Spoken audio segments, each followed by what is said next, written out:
All right. Hello and welcome everyone back to the Financial Summit's YouTube channel. I am your host, Tone Vase today, and I am back with the one and only Mark Wood. We are going to be celebrating Bitcoin's all-time high, and we're going to discuss pretty much everything that's involved in that, what happened, what he thinks going forward. While we wait for people to come onto the channel. We discussed that this was the delay. We were like, hey, what am I going to be drinking tea, or are we going to drink something a little bit stronger? And we're going to celebrate. I know. So Mark and I are both a bit of connoisseurs when it comes to fine spirits. So I went over to the bar here where I am, grabbed a couple of bottles. Man, I have mostly tequilas. Mark, I believe you have one of these as well. Yeah. This is, of course, Tears of Lorena. Wait, where's my Zoom window? There it is. This is my number one ranked tequila. I don't think I'm gonna crack open this bottle because it's unopened. I have like 8 of these G4s because I'm able to buy them in Panama at like half price, but I haven't been able to buy them for like 9 months, so I'm still waiting. I brought a bottle from Japan, the Yamazaki 12. It goes for about $250 to 300 here in the US. I think this is grossly overpriced. I can find very good Japanese whiskey for like $70 a bottle, and so this is going to be saved. This I'm saving for 100K, but I'm saving like 8 bottles for 100K. That's the Fortaseka 8-year aged tequila. This company ages tequila up to 21 years, which is very, very rare for the world of tequila. I, of course, have the 2 Tone Vase bottles and also waiting for 100K. So I think what I'm going to be drinking is the El Tesoro Extra Añejo.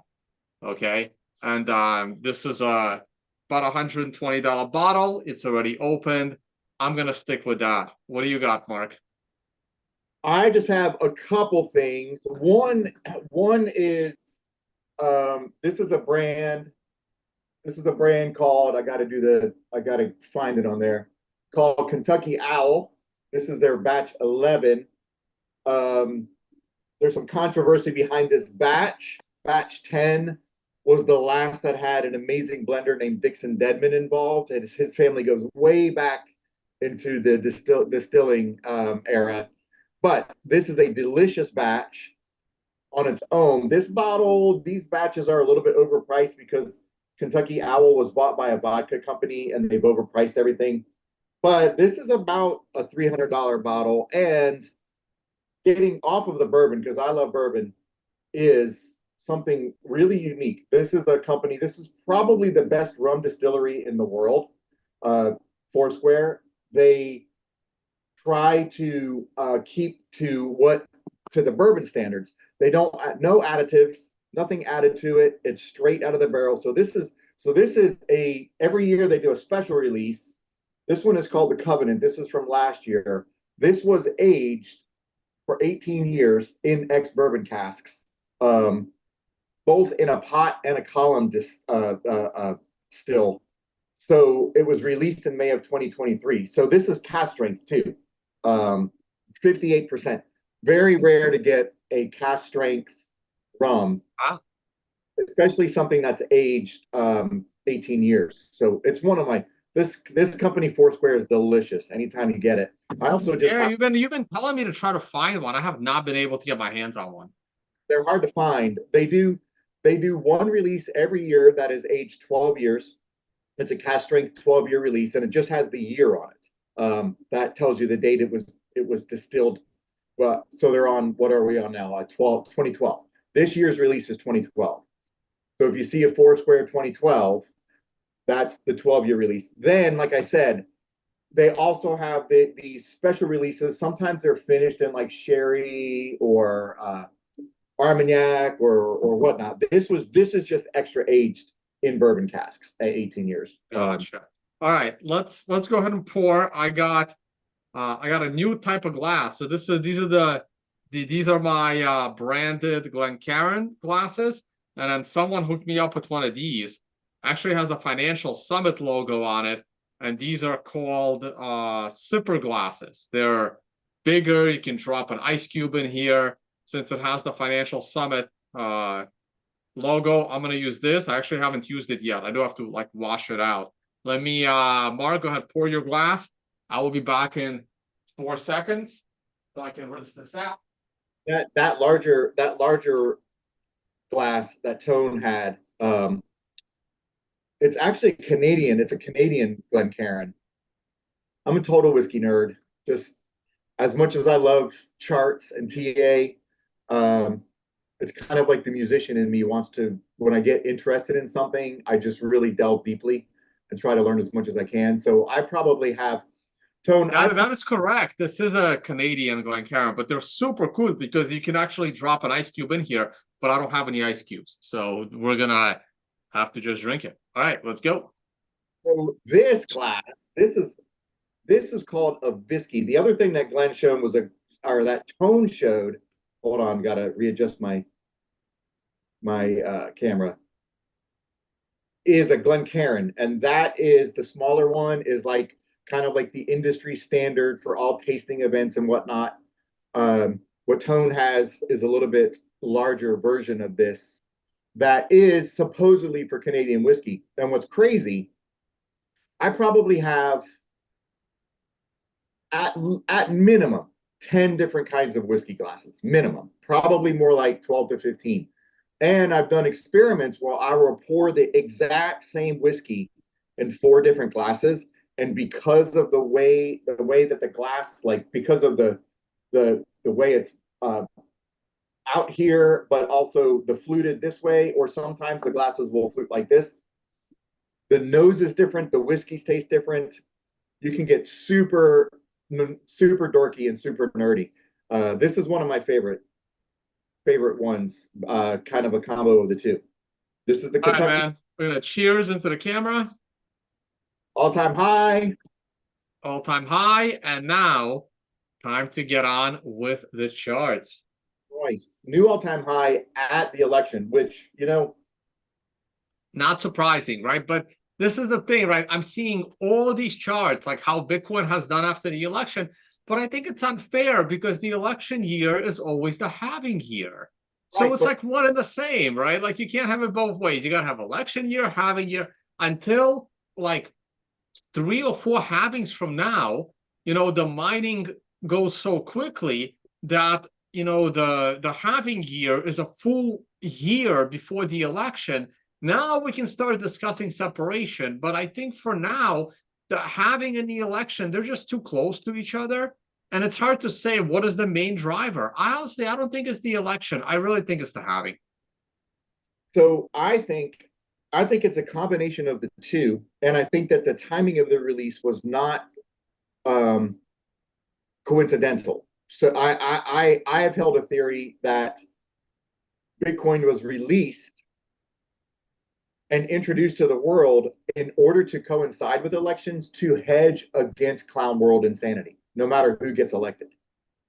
Right? It's like it doesn't matter who gets elected.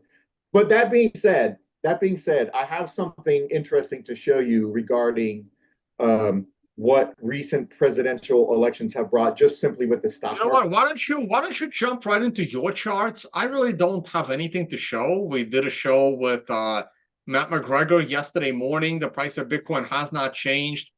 Yes, we reached a new all-time high above 77, but that doesn't change much. I will say this. To me, this is like the least exciting all-time high break of all time for Bitcoin. Like all prior all-time breaks have been so much more exciting than this one. This one is just so uneventful. It feels like no one is going to be happy until we break 100K. Like we can get to 92, 94K and people are going to be shit. Okay, come on already. When is the 100? I just think that no one will be satisfied until we break 100. I agree. And, there's a slight uptick in Google Trends. and someone you I think Tone, you might have brought this up. People are mistakenly using Google Trends to search Bitcoin. Maybe it wasn't you. I think it was on a Telegram channel. Because at this point, everyone has heard of Bitcoin. Like the thing, yeah.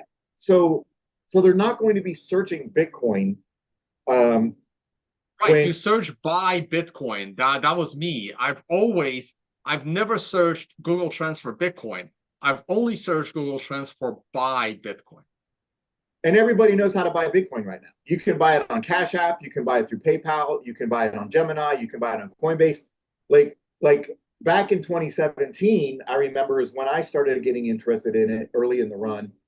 It was impossible to figure out how to buy Bitcoin. You know, like you had to figure out where to find an exchange and how to get your identity on the exchange. Of course, you know, before that there was a lot more non KYC options, but now there are so many options available. You can literally just open up an app and buy $100 of Bitcoin. So I don't think that Google Trends is the best thing to be watching, although there is a little bit of an uptick in interest on that. But I think you're right. I think 100K is when some of the hype mania is going to kick in, because that's just like a psychological number. And you know what's funny about or odd about that number is that it's also a very, very important technical number right now. Like there is a lot of TA bringing the price to $102,000, $105,000. That isn't just because it's $100,000. In fact, I'm going to make a super bold statement right now and say that based on what is currently baked into the charts, $102,000 is an 80% probability. When? When? Right, like no, it's a for me, $102,000 is 100% probability. The question is when, right? I'm just so much more conservative. I agree. It's 100% probable. I'm just trying to like leave some room open. Well, historical trends suggest that it would not be unreasonable for the price to be at $102,000 by the end of December. Right. So this is going to be the question, right? So the question that every TA, you know, every clickbaity title is going to be, every popular tweet is going to be, will Bitcoin break 100K by end of year? And I'm going to take the under. I don't think it's going to break 100K by end of year, but I think it'll flirt with it. I think we'll be in the 90s. I do too. I think I might be with you on that. But I feel pretty confident that by Q1 2025, it's over 100K. Or at least it has already. Yeah. By end of Q1, I think 120 is I might even take the over on 120 by end of Q1. So by the end of March 2025, by the end of March 2025, I think 120, 125, I may take the over on 120. Okay, here's another okay, so you're under 100K by the end of the year. I am too. But we both agree that we're at least in the high 90% probability that 100K is baked into the charts. So what is the earliest you think it will reach 100K? I'm going to say I'm going to. I mean, the earliest it can reach 100K, I think the earliest is I don't see it this month. Well, like I don't think it's possible. I don't see how Bitcoin can break 100K in November.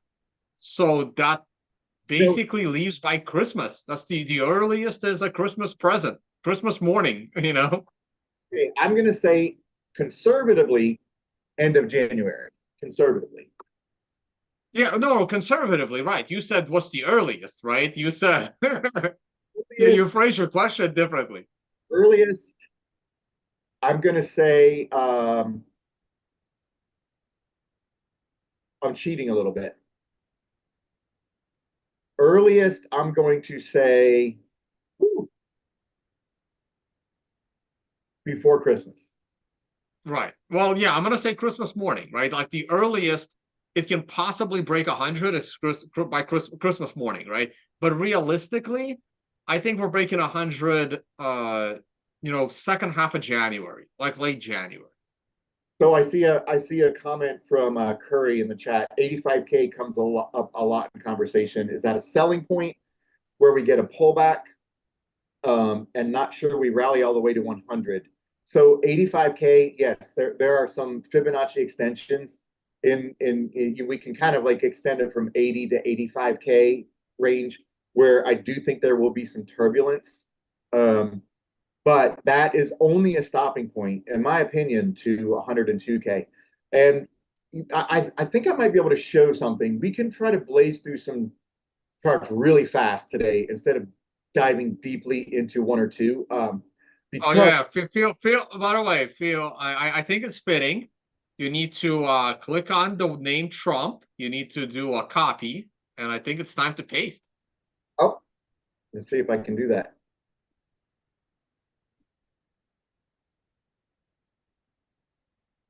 I'll have to clone it.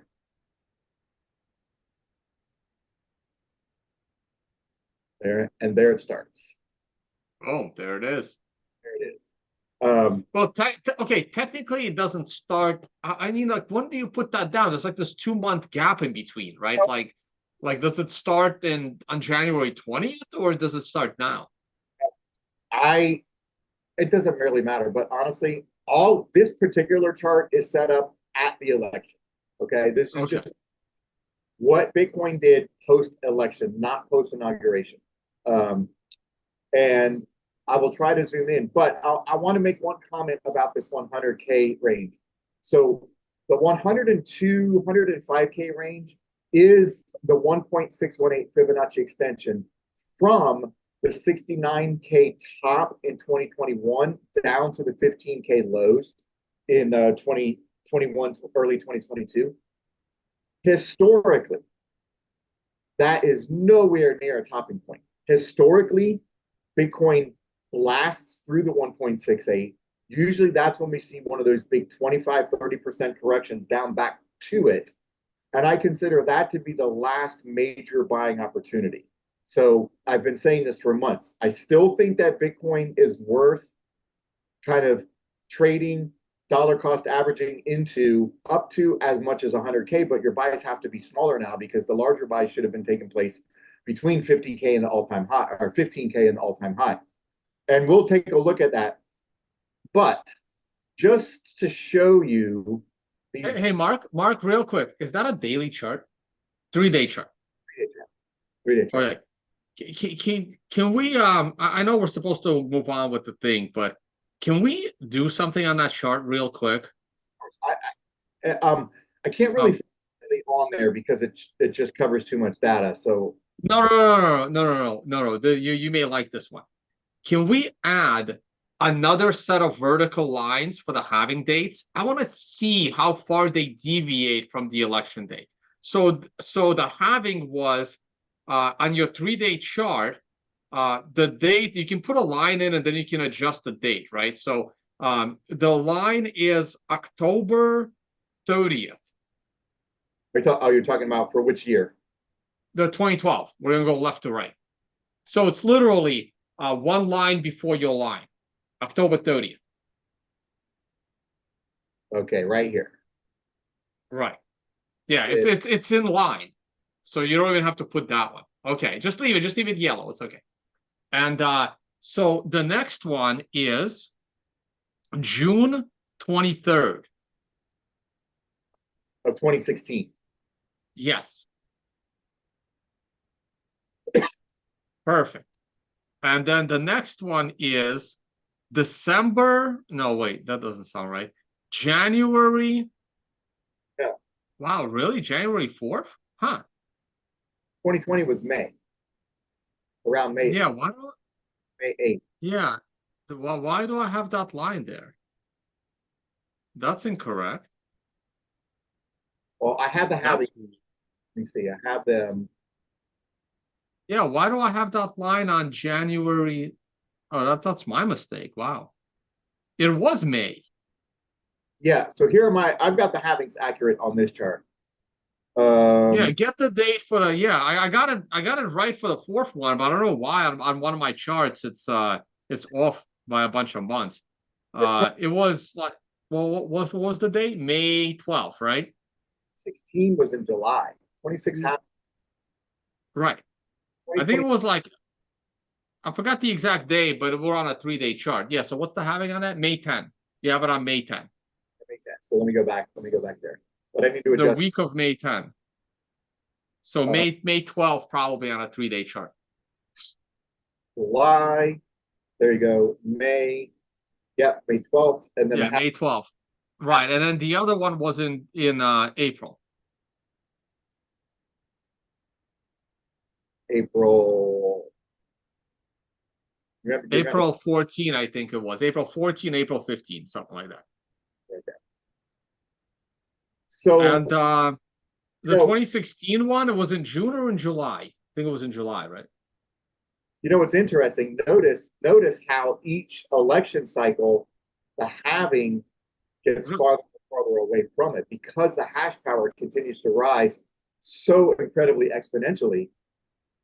And it just recently, right, but not the last one though. See the last, oh yeah, the last one was April, right? So it's speeding up, right? So the difference between the election and I think this is a cool chart.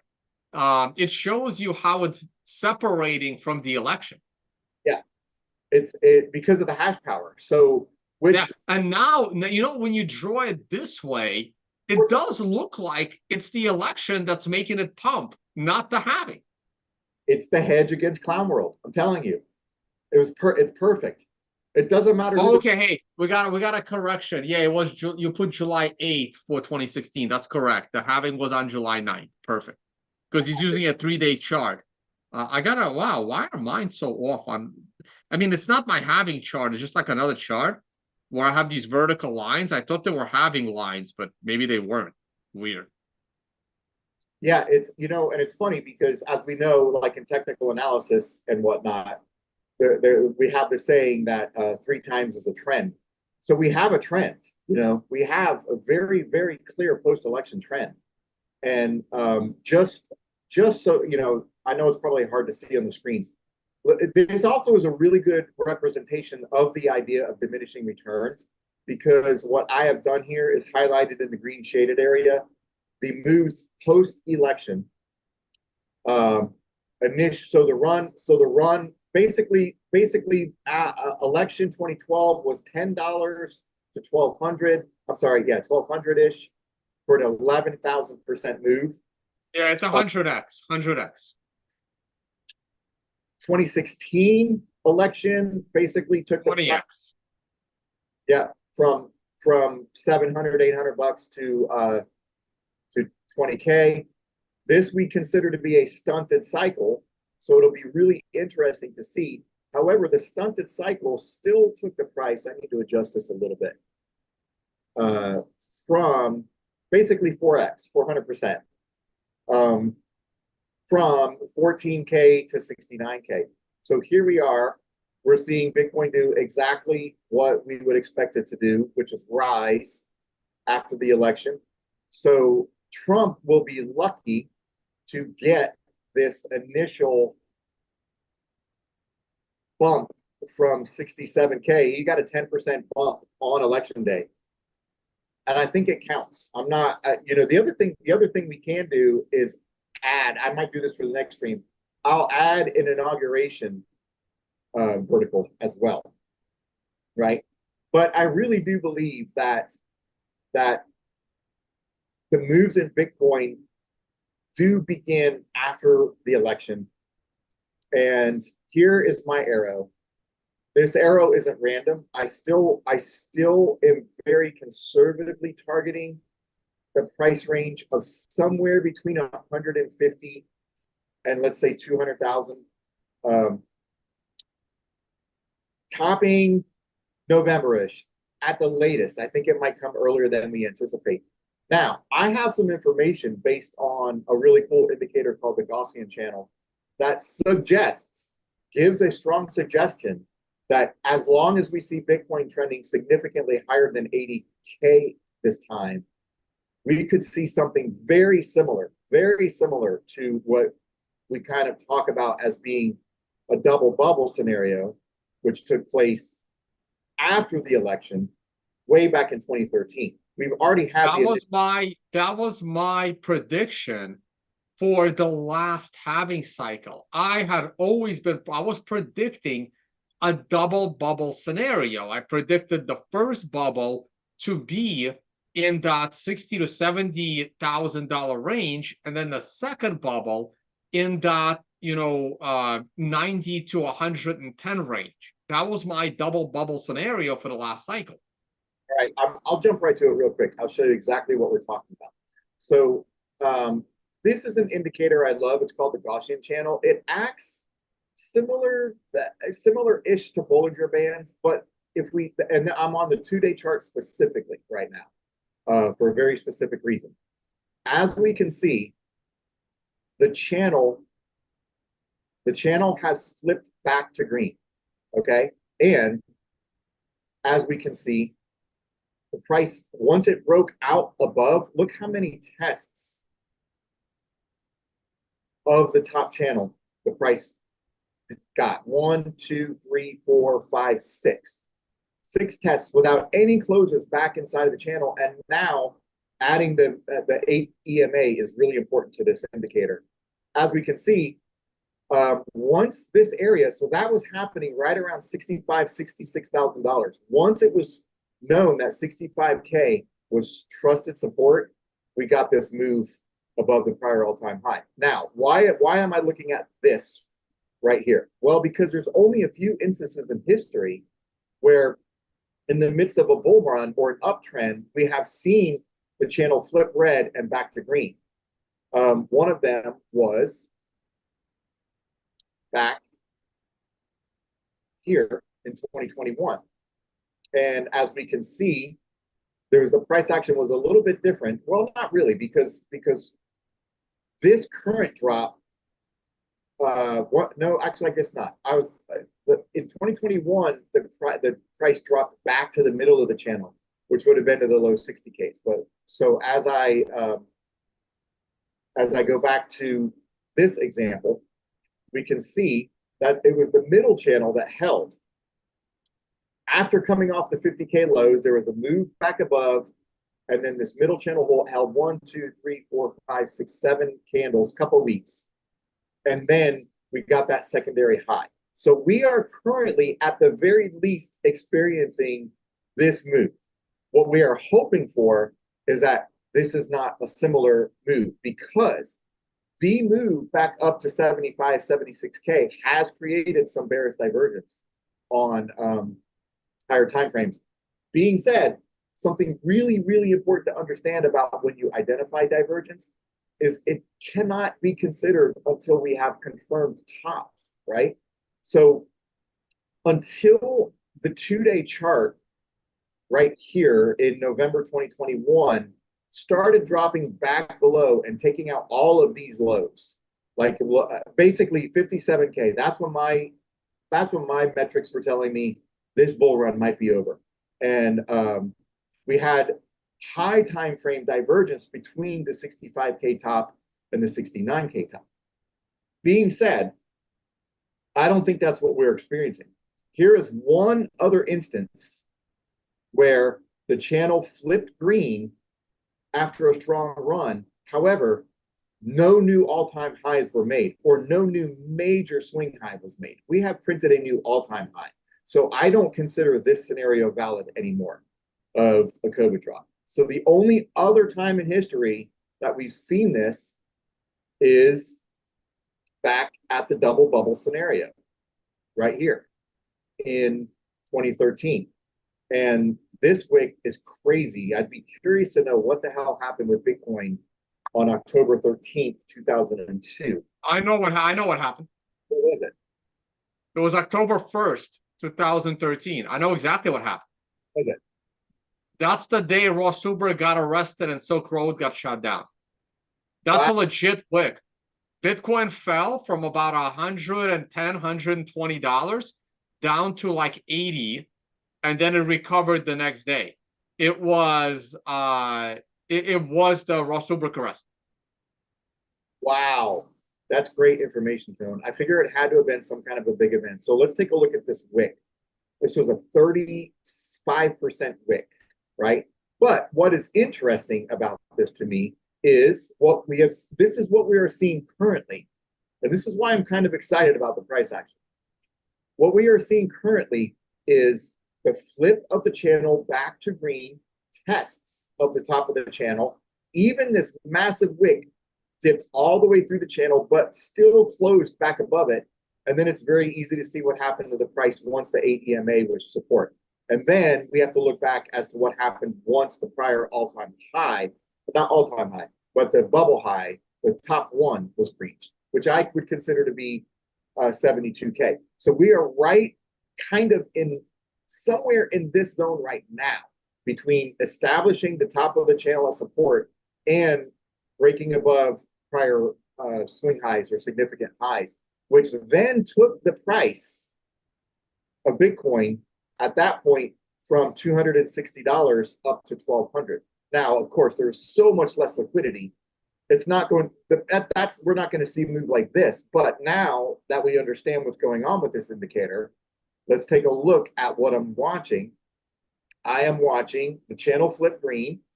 I'm watching the top of the channel tested, and I'm now watching the price drift up with the support of the short-term 8 EMA.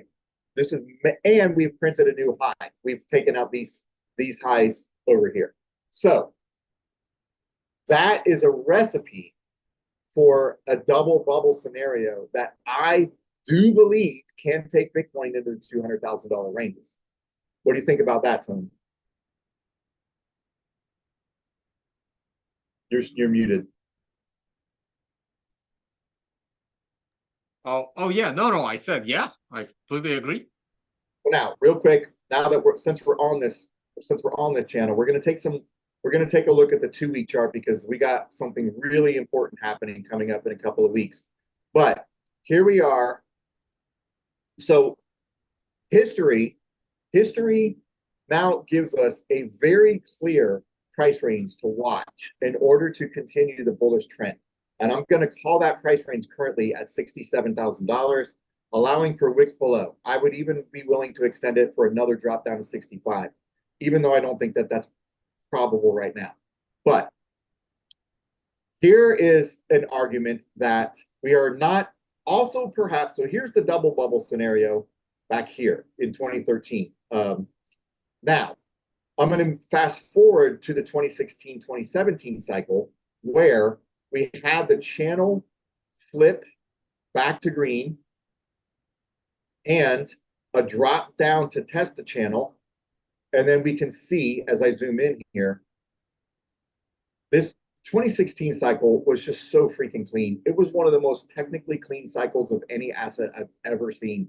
We can just see the price drifting up the 8 EMA. We only had 1, 2, 3 closes below it. And then once we got above the prior all-time high of 12. Hey, Mark, though. Oh, you're on Bitstamp. Okay. Turn on the MRI. Some of those were so perfect. Look at that. Look at that. Yeah, and I don't. And that's a 2-week chart. Little 2 of the 3, and the main 2, they were called perfectly by the MRI. Yeah, and you know the MRI was giving us some warnings. These extensions, guys. Right. I was doing this on a 1-week chart, and I remember that year. And the thing is, I actually started looking at the MRI that year. Prior to that year, I wasn't using the MRI for Bitcoin. Well, the MRI didn't exist, but I was using other indicators that the MRI is based off of. And I started doing that at $3,000. $3,000 Bitcoin had a weekly MRI top. I'm actually on my charts. On my weekly, I'm going to go back to the 2016 or 17. I don't remember. When did we break 3,000 for the first time? And I got to fix that was June 2017. I called that top based on what is now the MRI Hold on, on a 1 week on a 1 week chart. how do I get into my camera setting? Because What my do you mean? lost me. Oh, there it is. Okay, I'm back. So, Tone, one of the things we're never going to get the same cycles repeating. We just aren't. And Right. I'm waiting for a period in history where the cycles just completely collapse, and either we continue a bull run into 2026, or something to show us that we're breaking from these cycle patterns. But I see nothing at all. So now I've described the double bubble scenario, and now if we're looking at 2016, 2017, we are also combining that idea with where we are right now, which would be similar to February 2017, after the 2-week channel flipped green, and we broke above the prior all-time high of 1,200. So that basically, that was almost your 20x move. That took the price from $1,200 up to 20K, right? So these two scenarios offer me some incredibly bullish long-term analysis that suggests that 70K, 80K, 100K is going to get obliterated in this cycle. And we could potentially see something leading to more of what people are calling super cycles, or whatever you want to call it. Now, we have to be realistic, because a $200,000 Bitcoin is a $4 trillion market cap. That is 1 trillion more than what Nvidia currently has invested in its market cap, right? So do you see the potential, Tone, in this cycle to have Bitcoin flip Nvidia, and I believe it's Microsoft? There are two stocks that have $3 trillion market caps right now. Do you think Bitcoin flips $3 trillion market cap and becomes, basically it would be the second largest asset in the world behind gold if it flips 3 trillion, which is just 150K, by the way? No, I think it's going to happen this cycle. I kind of agree. I don't see why it wouldn't happen this cycle. Okay, let's do some rapid fire. So we've talked about the elections. Bitcoin is doing exactly what it's done. Let me show you the reason why I was saying maybe by Christmas we have 100K, because if I go back to the 2012 election, we had a rise from $11 to $14 into mid-December, which doesn't seem like a lot, but when you add percentages to it, that is a 30% move. Okay. And then post-election, moving forward, we had a rise from, let's just call it $800 at the election, to a spike up to $1,100. That is a move of roughly 70%, topping early January. And let's take a look at the next election. This one negates that idea for the most part, because we really didn't see the price moving higher until August. It still stayed below the election highs, basically until August. However, 2 of 3 scenarios do suggest that it is possible to get Bitcoin above 100K prior to Christmas, right? So now, here's something interesting, Tone. I wanted to show this to you. You and I have talked about the S&P doubling, which when we started talking about it, I'm going back to the price of around 5,000. So we're looking at 10K. So this is just going back a few elections, and I found a crazy pattern, which we're only going back 2008, but realistically, that's almost 20 years of data right now to show us that each 4-year election cycle rises the price of the S&P by roughly 70 to 80%. Okay? Now, why am I saying that? Because here's Obama's election.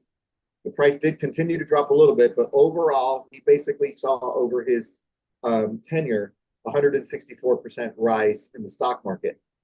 Trump's election basically saw, and I'm doing this from November, I'm doing these from the election, not the inauguration. Trump's election saw 71% with, of course, the COVID crash in the middle of it. But when the next election occurred, the stock market had risen 71%.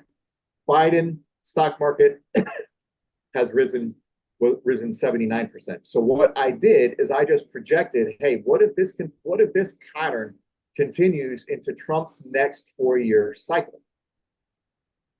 I added 80% to where he was elected, which he's already seen a nice bump in the S&P.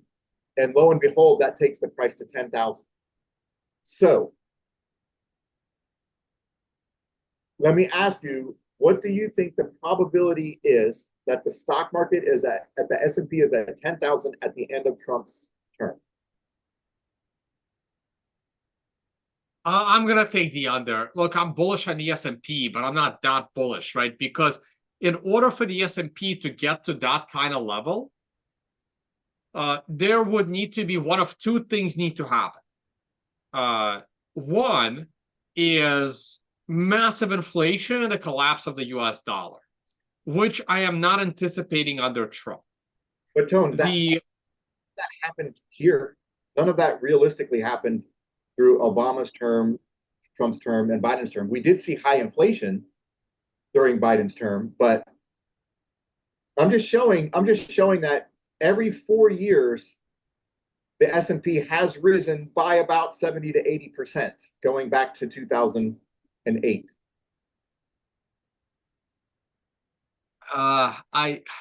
Which makes an argument. I don't see it, right? Because you're dealing with larger and larger numbers. Like the year 2020, right? See, the year 2020 was assisted by massive inflation, right? 2020 saw inflation, the lights of which we haven't seen since the 1970s. True. Okay. Also, I'm not anticipating massive inflation like that. Okay.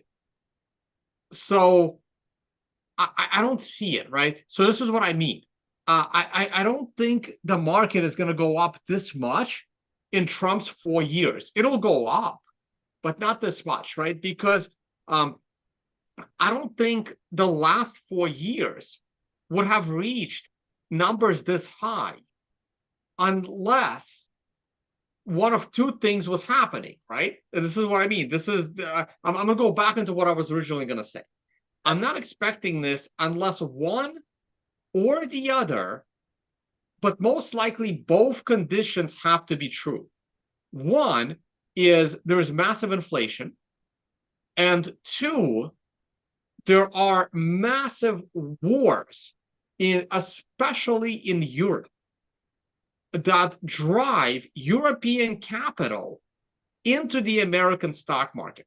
So the Biden's 4-year reign had both of these scenarios. It had massive inflation, and it has a war in Europe, sending Europe back to the medieval ages, as far as brain activity and technology is concerned in Europe, and economic and technological progress. It's sending Europe back hundreds of years, and all that capital is flowing into the United States. So the only way the US stock market moves into that corner in the next 4 years is if both of these trends continue. But I don't think both of these trends are going to continue under Trump. Okay? Now, had Kamala won, the complete annihilation of Europe would be enough to send the US market into that price range, right? Now, Trump is bullish for the stock market, but not in a panicky, FOMO-ish way.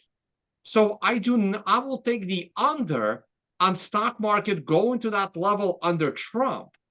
But in the following years after Trump, or maybe in the latter half of Trump's reign, I can see this because both of those scenarios need to be true. So let me I'll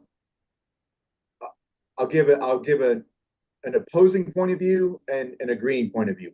The opposing point of view is Socrates and I talked about the S&P being in a 100-year hyperwave in phase 4, which I 100% believe it is, which would offer a strong argument that yes, in fact, the stock market can easily double in the next 4 years in an extended phase 4.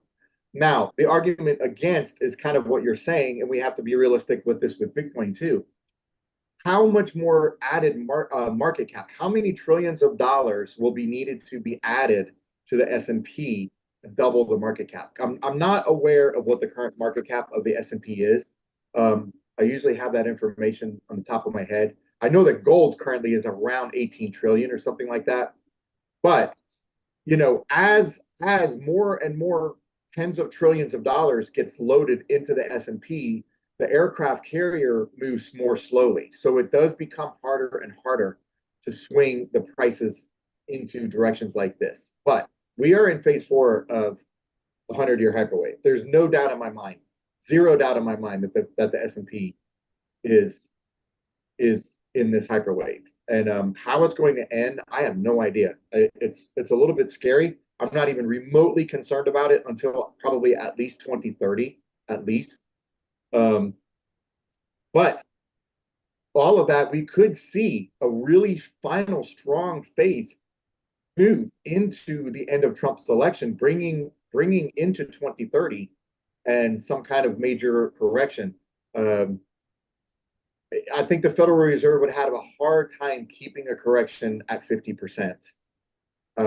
After this, look, what the S&P is in right now is a bull run that started in March of 2009.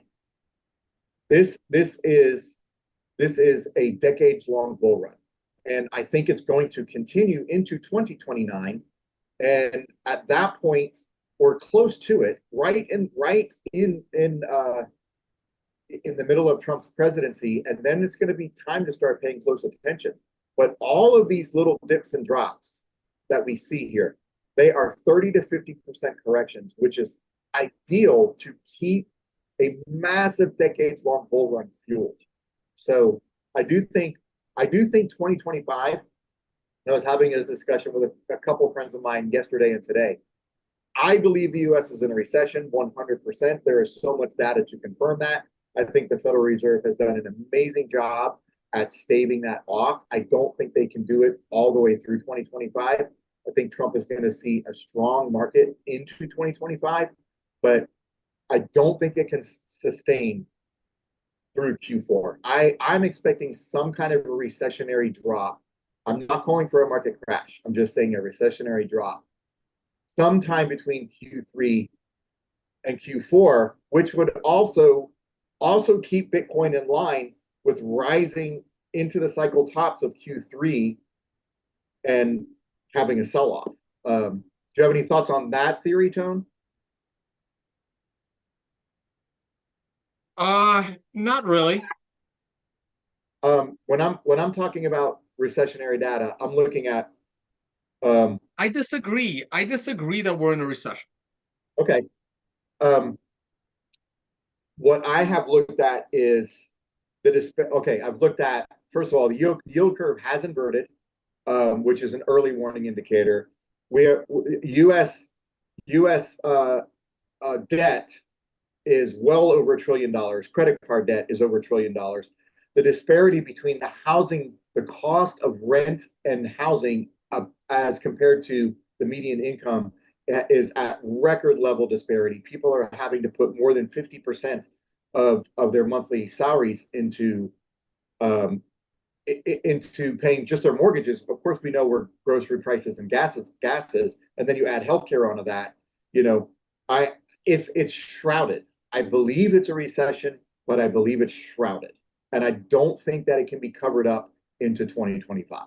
That's my theory. There are also several other factors that I've been looking into, but you're right. I mean, like the stock market is rising, and people who are invested in the markets and people who have strong, solid, steady jobs. But look at the jobs report. We more jobs were lost, even though we're getting all these false numbers coming out about jobs. More jobs were lost, a million jobs were lost. And that is with a lot of Americans having to hold down two jobs. And sometimes we're in families with two people working two jobs. That's why unemployment is holding close to 4% and not trending higher, even though jobs are being lost because people are having to do two jobs to keep up with what is going on in the economy. So I don't know if you watched when I was over in Denver and I was at Socrates' house. We had this argument with Socrates, right? Where he made the same argument, and he's like, "No, but people are working two jobs. People are working longer hours." And I said, "Yeah, and that's why we don't have a recession, right?" So it's like, do bees ever have a recession? No, they're working 24 hours a day, right? So the fact that people are working two jobs and people are having no sleep and people having to, do all this to make ends meet, the economy keeps booming. The economy keeps chugging along, right? Like, that's not what a recession is to me, right? A recession to me is when people can't find those jobs, right? Like if you want a second job, you can find a second job, right? A recession is you want a first job and you can't get one. And the reason you can't get one is because the economy is down and no one wants to hire you. That's a recession. And it's a evil cycle of you can't find a job, you can't make the money to spend money, no one wants to hire you, more businesses go out of business, less jobs are available. That's a recession, which comes with a crashing stock market for the same reason. When a person is capable of finding a second job, it's not a recession. It's a booming market. I totally understand that argument, and I'm not going to concede to you on that argument, but I do understand it. Although I think the one thing that is being overlooked, the other thing I left off is U.S. Savings accounts are completely depleted, especially when compared to prior to 2020 or within 2020. So you're talking about Americans working two jobs, and still having to put some of those residual monthly obligations onto a credit card, which we are also seeing record credit card interest rates. Again, I'm not saying it's a healthy economy. I'm just saying that's not what a recession is. Right. So I don't disagree with you. I'm not saying it's a healthy lifestyle, right?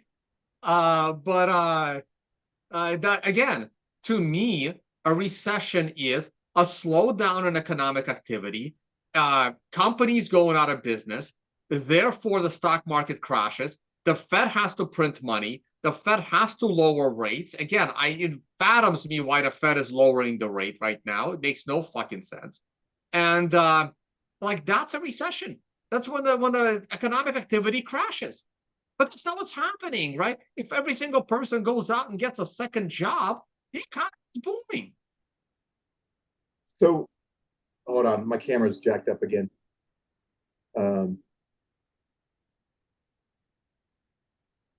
I got to figure out how to reset it. So yeah, Tone, the final two things that I would look for to really confirm it is unemployment pushing significantly higher than 4.1%, significantly higher, like showing a trend of higher highs in there it is. a higher high in unemployment and having the 2-year yield drop significantly. So you are right. Like though the unemployment is lingering right at 4%, that is the highest you want to see it before things begin to unfold. And the 2-year yield has topped. I'm pretty sure it has topped, but we talked about this on other streams. It's floating in a channel that might sustain for another year. But my only argument is that I believe it's going to be difficult to sustain this into the end of 2025. I think there's going to be a market correction, a recessionary market correction in 2025. That's my opinion. We could debate whether or not we already are in a recession or not. All right, now we were going to do rapid fire. Let's do this real quick. Once again, Bitcoin amazingly sticks right to what we expected. I have these purple indicators that tell us to expect the price to begin to rise 165 days after the halving. And on this current cycle, if I go back to 165 days, that's almost to the low. We had one more low at 172 days, and here we are doing exactly what Bitcoin does, post-halving. So this has nothing to do with the elections at all. Zero to do with the elections. It just tells us that Bitcoin consolidates until after the halvings, and once we're about 180 days out of that window, we should or could begin to expect the price to rise. Now, I have on this chart here. Now, here I do have the halvings accurate on here, May 11th, April 19th. And I have a timing for a top. Right? It's interesting because I asked Phil Swanee a couple of days ago if he ever considers timings for tops and bottoms. He kind of does, because I don't know if you've seen his charts. He's got these oscillators, but he says it's kind of futile. And from a trader's perspective, he's probably right about that.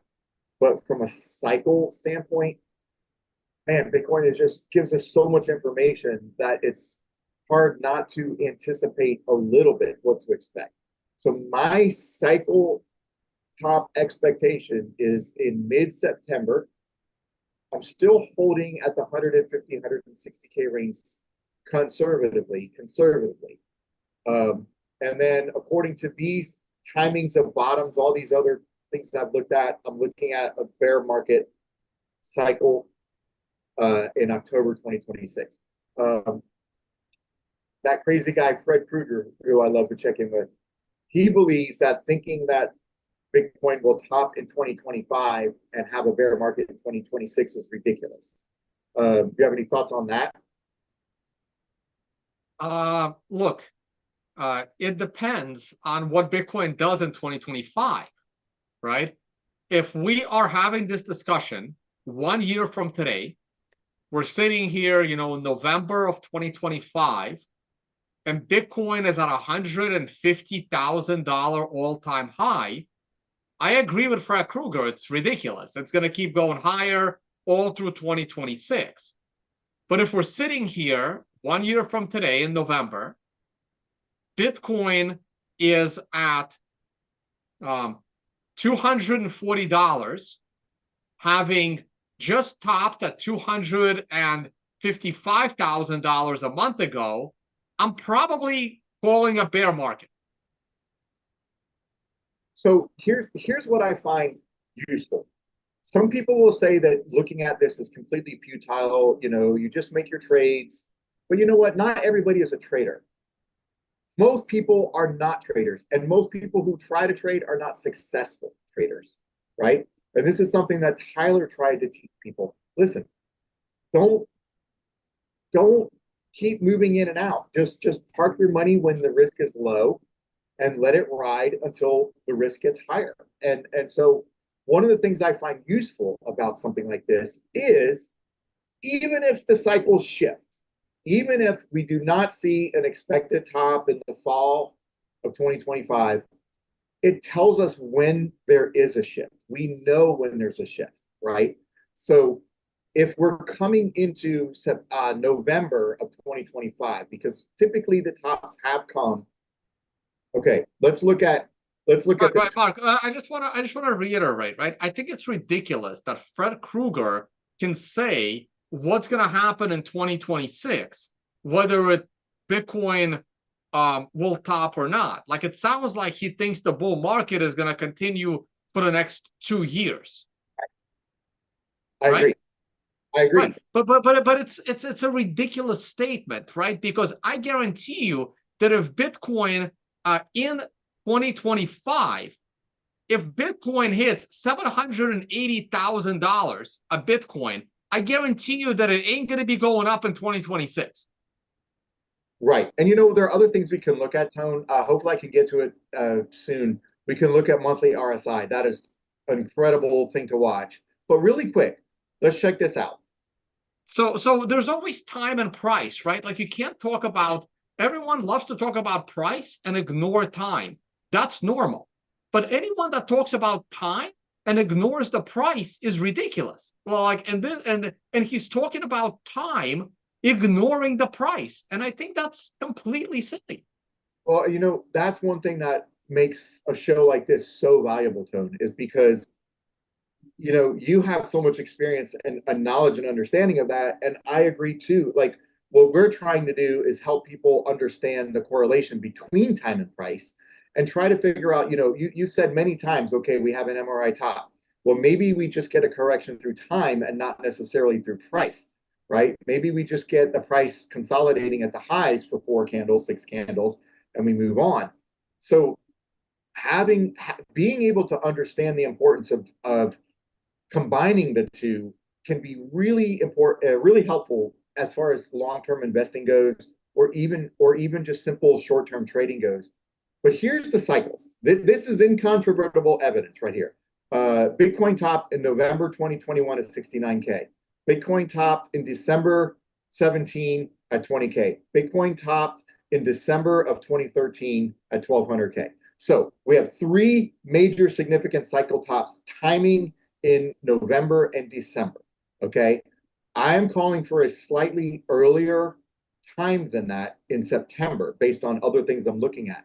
However, with a decade plus data behind us and cycle patterns continuing to show us the same thing, to look for a cycle top by December of 2025 is not unreasonable at all, especially if I see the monthly RSI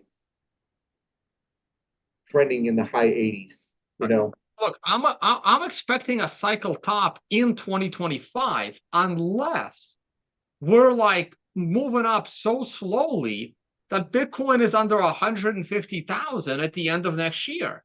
In that scenario, I will continue to stay bullish.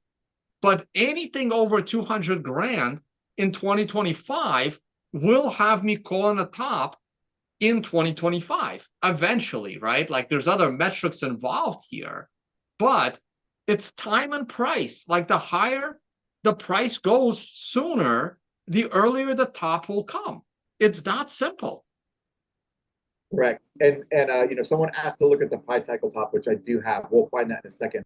Really quick, we'll just go through this really quickly.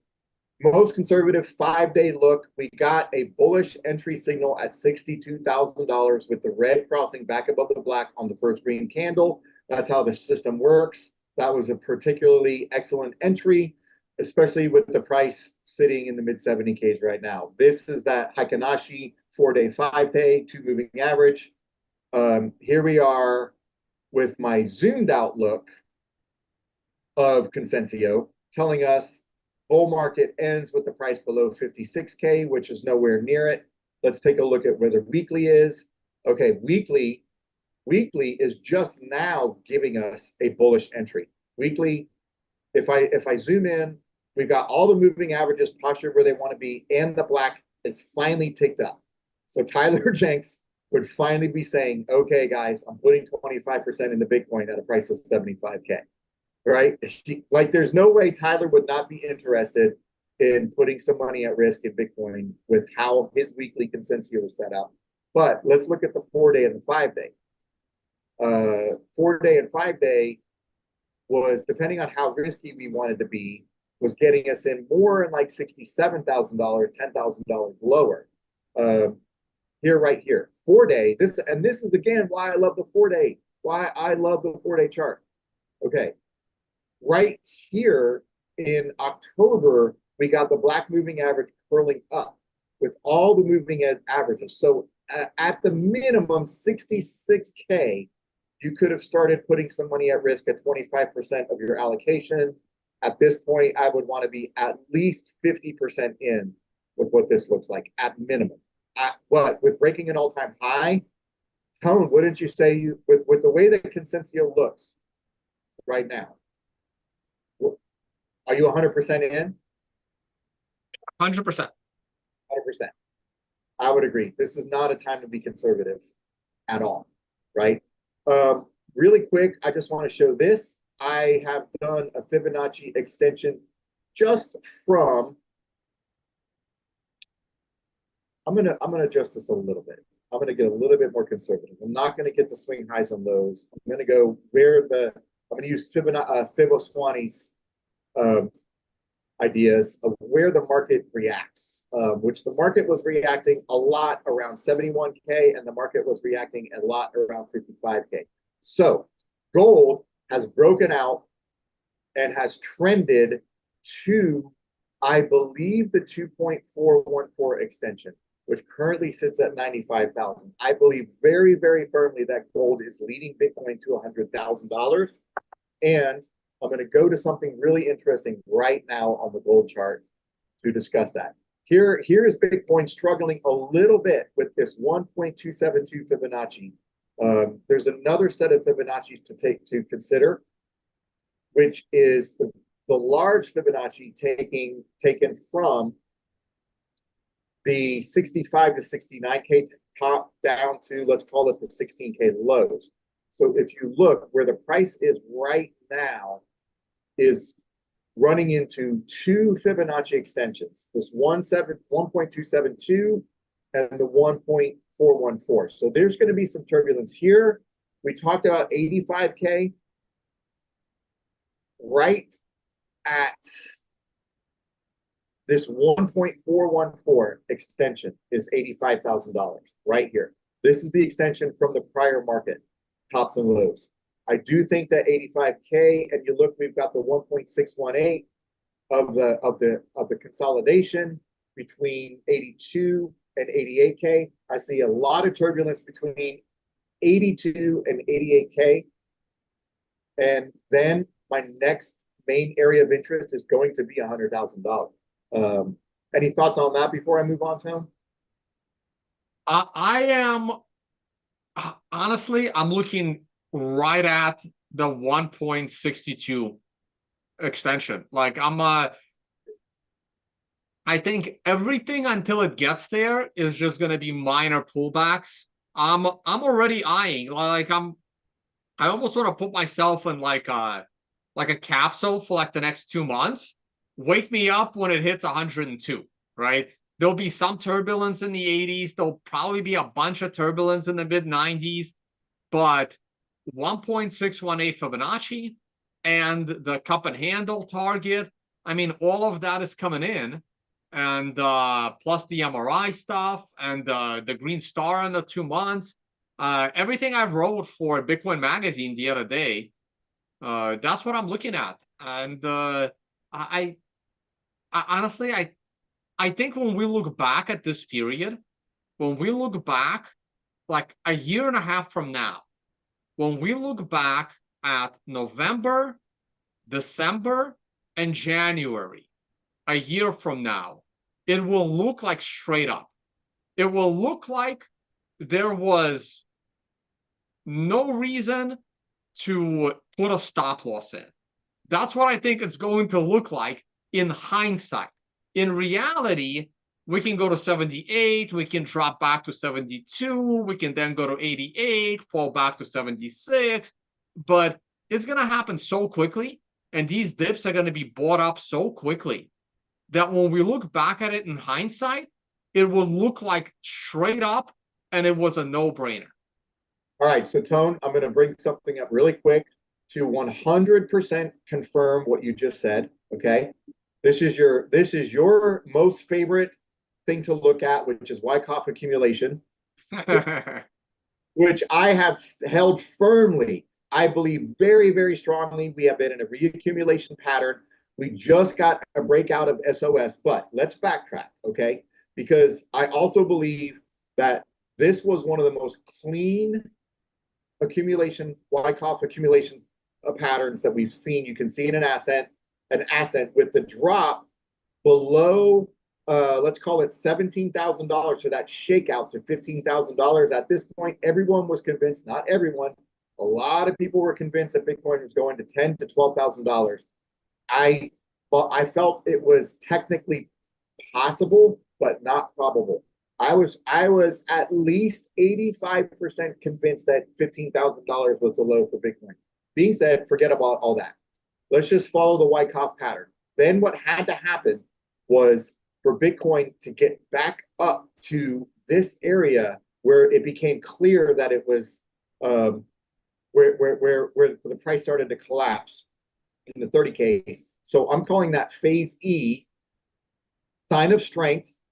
Look what happened to the price once it broke out of phase E, sign of strength. It was a complete melt up. Yes, what Tone is saying, there were dips up, there were drops down, but every single drop from the breakout, which let's say peaked at 35K until we got a major top at 48K where we saw a correction back down to 38K, $10,000 correction. It was melt up, melt up, melt up. So now, this is why I'm excited about this pattern. We finally broke out. We finally broke out of the sign of strength. So I'm anticipating the same thing. Melt up, melt up, melt up into the 80Ks, maybe have one of those big $10,000 corrections. But here I am looking right at 103K. That is the 1.618 Fibonacci extension. That is where I believe price is headed after breaking. And here's we've talked about this on the other streams. This is reaccumulation. This isn't accumulation. This is reaccumulation in a cup and handle pattern. My God, it's one of the most bullish things I've ever seen in a chart. Like 100K should not be the stopping point. It should be a launching pad, in my opinion. Right? Are you bullish, Tone? Yeah. I mean, I wouldn't call it a launching pad. I mean, the launching pad was last month, right? The launching pad was, guess what month the launching pad was? October. Something I've been screaming about for 6 months. Just make it to October. Just wait till October. How many times have I said that? Like, you've been on the stream with me, right? You went on, you showed these charts for like an hour, and they're like, Tone, what do you think? And my answer was, just wait till fucking October. Just buy in October. Totally agree. And I've said many times as well, make sure that you are entered by the end of October and your last buys. If you're looking into long-term investments after an election, I'm not talking about Bitcoin, I'm just talking about in general. This is not financial advice, this is just cycle pattern knowledge. That by the 10th of November, you have the majority of what you're looking to invest entered into various places. And so far, we are seeing that exact pattern play out again. Real quick, this is MicroStrategy. Put in the highest 2-month close above the top Bollinger Band. This is what I love to see. So this is, if you understand Bollinger Bands, this is exactly what you want to see.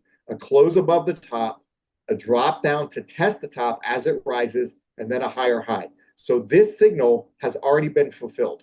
Now, we're going to look for MicroStrategy to see if in 1 month and 23 days, it again closes above this top Bollinger Band, which will be rising. And if so, I'm absolutely going to be looking for MicroStrategy to push through this swing high, all-time high, going back 24 years.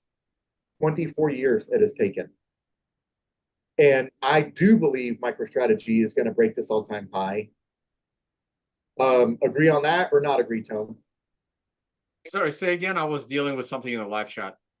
Just saying, based on what this 2-month chart looks like going into the end of the year, do you believe that this all-time high of $330 is going to get broken?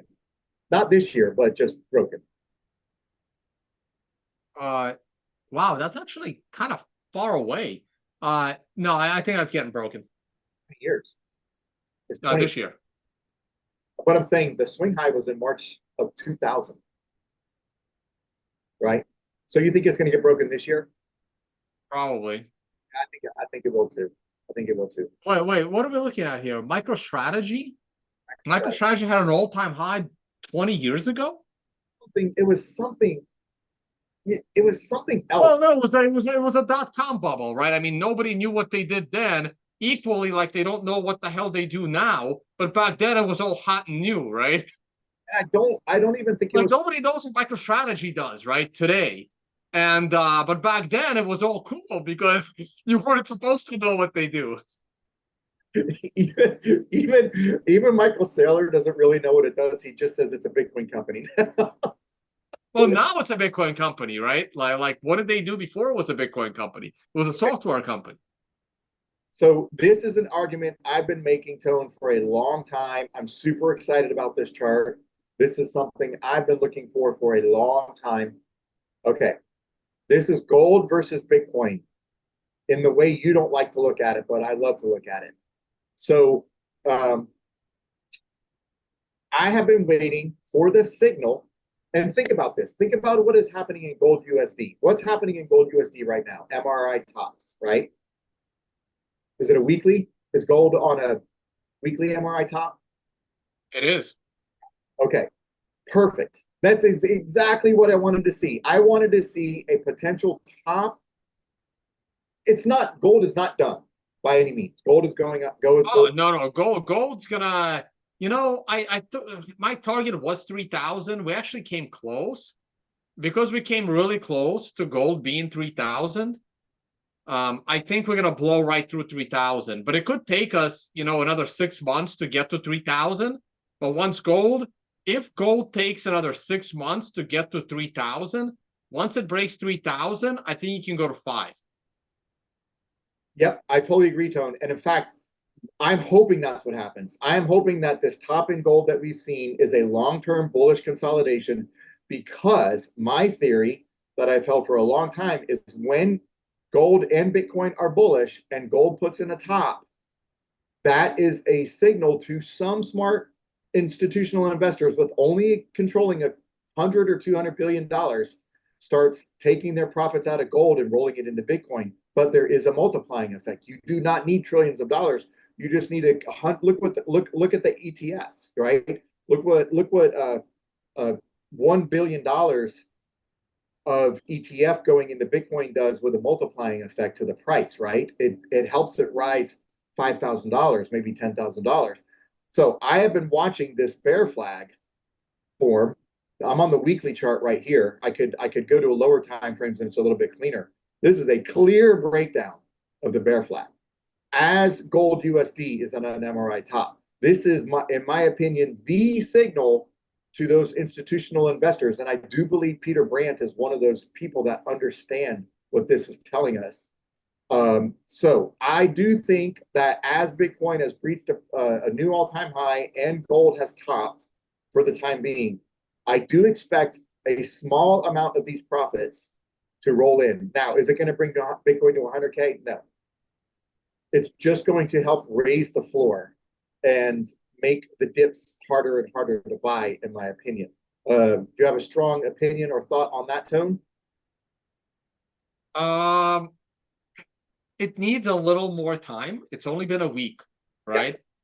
Yeah. If Bitcoin is breaking 80,000 around Thanksgiving or, next week or whatever, Bitcoin breaking 80 and gold continues to slowly decline, I can see it, right? But not yet, not this week. One more week. If next week Bitcoin continues to rise and gold continues to fall, then the week of Thanksgiving, when people have those days off, I think there's going to be some rotations being made. Okay, I could totally buy that. Real quick, I'm looking at WGMI, Valkyrie Bitcoin Miners ETF. This ETF is doing exactly what it's supposed to do. It's actually outperforming the miners right now. And this was a 32% week from wick to wick.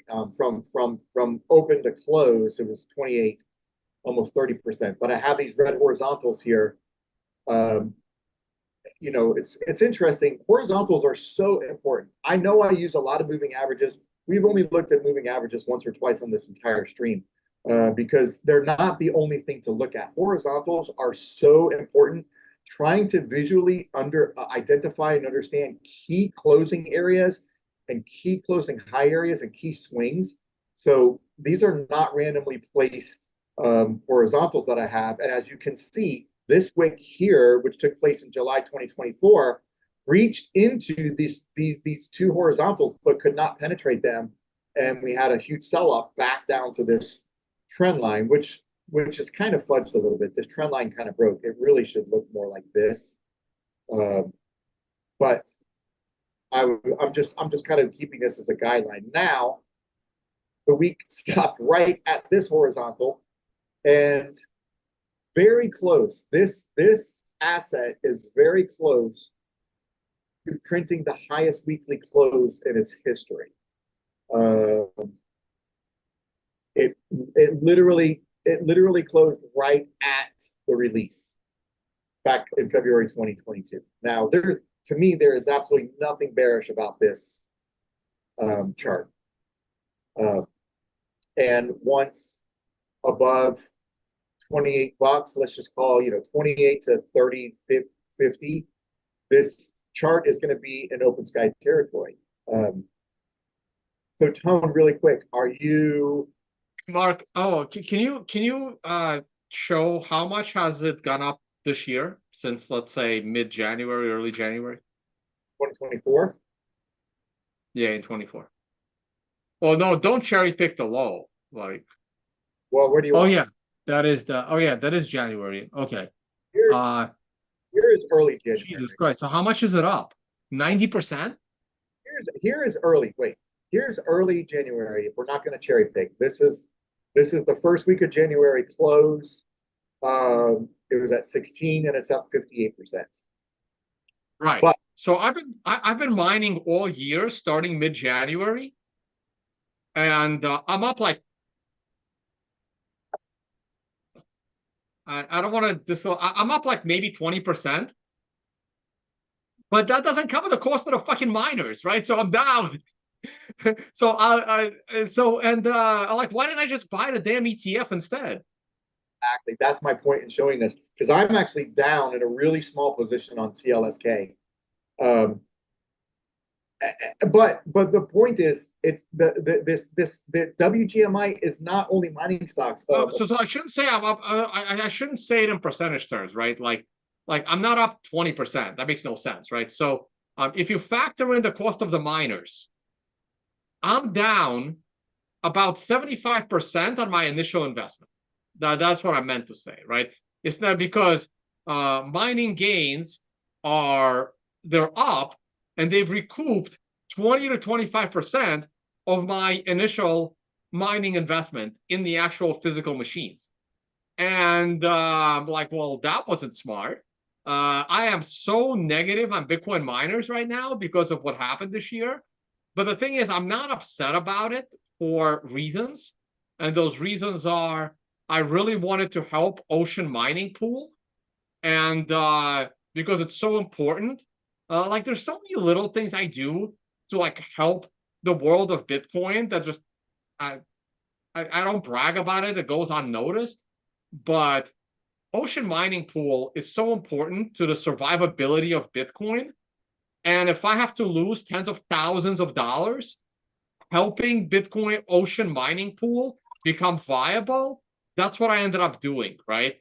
And I know I wasn't the biggest factor, just like I wasn't the biggest factor in bringing SegWit to happen, but I think I played a part, right? Like I think it was a part, and it was not an insignificant part. I think it was a part that played a role back in 2017 when I was navigating people through SegWit and the hard fork stuff.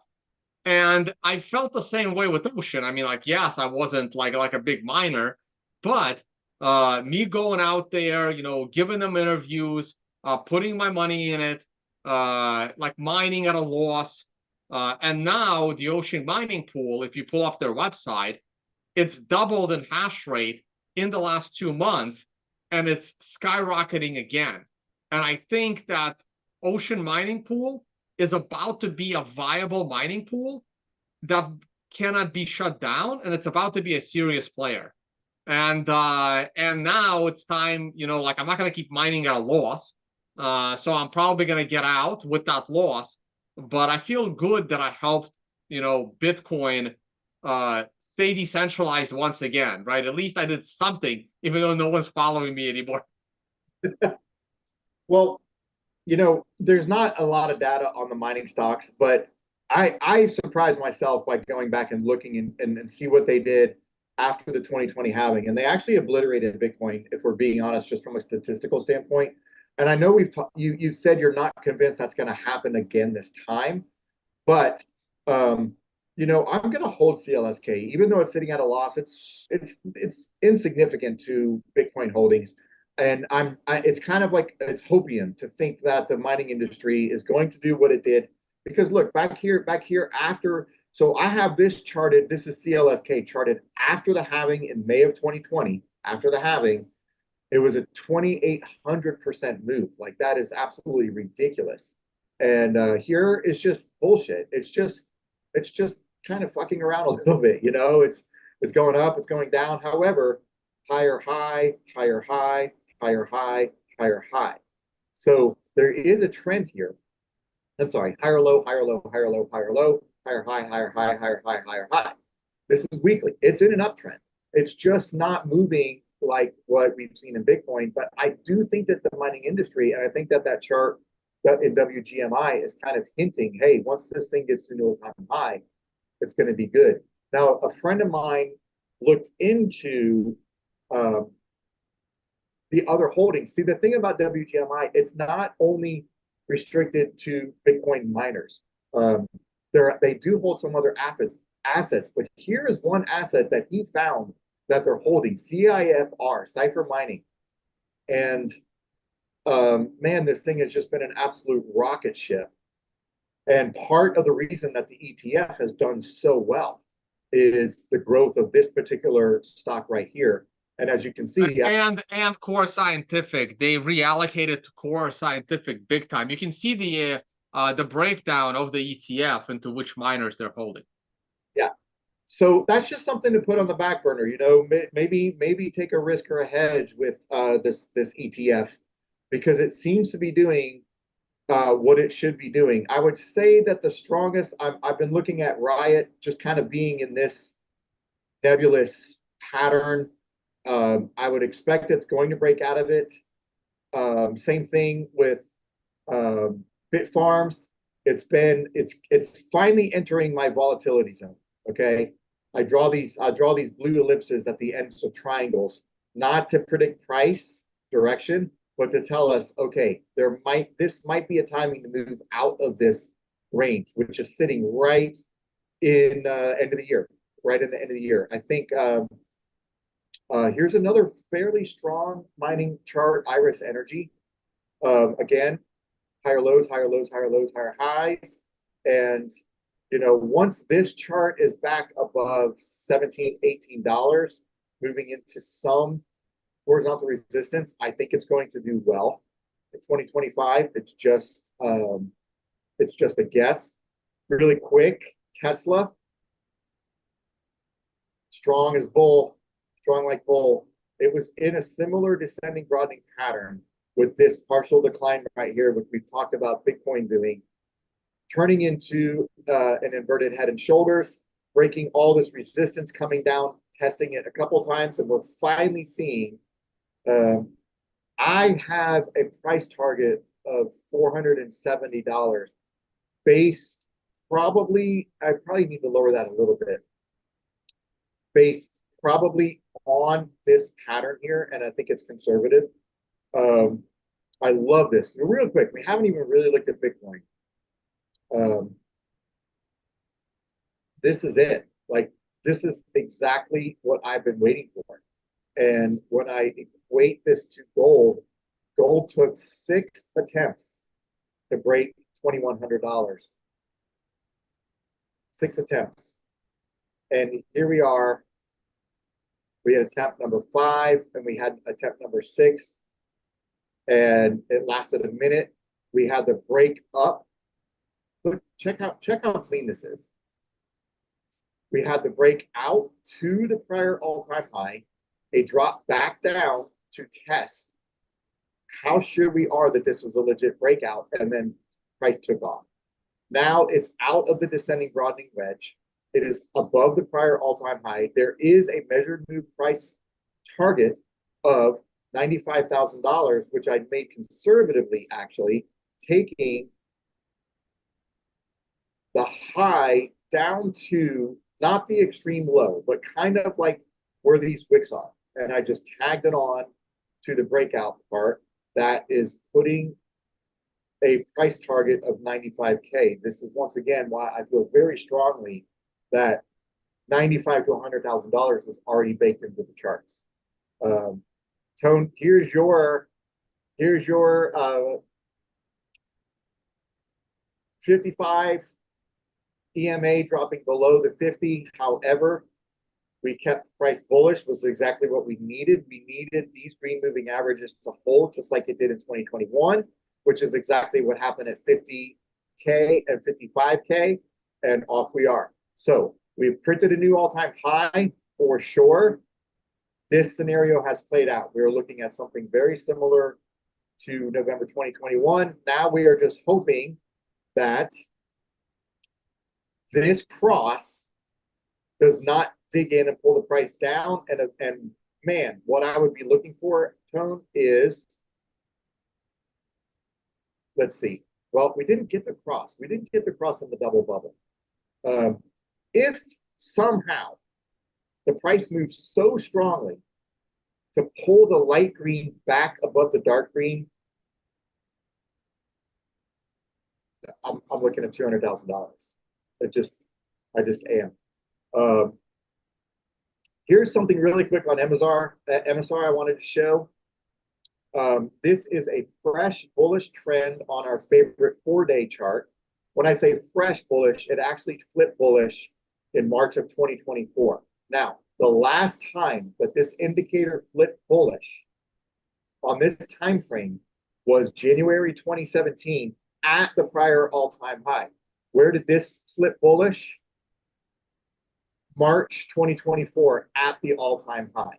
Okay, this is an argument to be made once again that we have the potential to see market conditions similar to what we saw in 2017, 2016, 2017 with and look here, when 2016 and 2017 started trending well into the sky and started closing above it, that's when Bitcoin entered what I call ludicrous mode, which would mean we would have to see the price in today's market trending outside of the top of the sky, which is where? $98,000, $100,000. And I said $102,000 is a launching pad. The 1.618 Fibonacci is a launching pad for the price. It is not a typing. It is not a topping area. So I love when I have two totally different indicators and completely different looks telling me information that I believe firmly in. We just need to see, and here's the indicator doing what it does, even on this random time frame.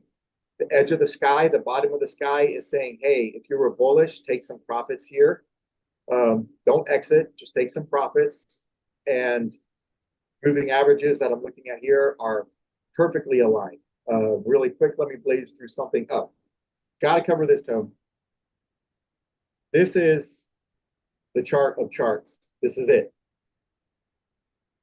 I've mentioned it. Oh yeah, we haven't looked at this in a while. And I already got a signal on a time frame. I'm not going to divulge in here. Some of the people who follow me know what I'm talking about. We've already had the signal, but I'm going to be patient and I'm going to wait 8 days. And in 8 days, if the price of Bitcoin is above $74,400, then we are going to get a similar signal to what happened right here in October 2023 at 34K, which doubled the price of Bitcoin. I believe firmly this is a 100% move signal right here. And if we can get a close above the top band, 40% is the minimum. Maybe we can argue we've already seen it, but it hasn't yet begun if it closes above the top band. Now, you also need this bottom oscillator to be at the lows, which it's at the lowest it's ever been in history. We can go back to kind of this area in 2015 where the bands were incredibly tight together on this time period of 2 weeks. And once it got this massive close above the top, it began an extended move up. I can also go back to we've just never had it this low. The only time the bands in recent history were this tight together was right here in October of 2023, confirming Tone's argument of buy October, because we had the volatility declining, which is going to lead to a massively expanding move to the upside. And just to zoom in to show you what I'm looking at,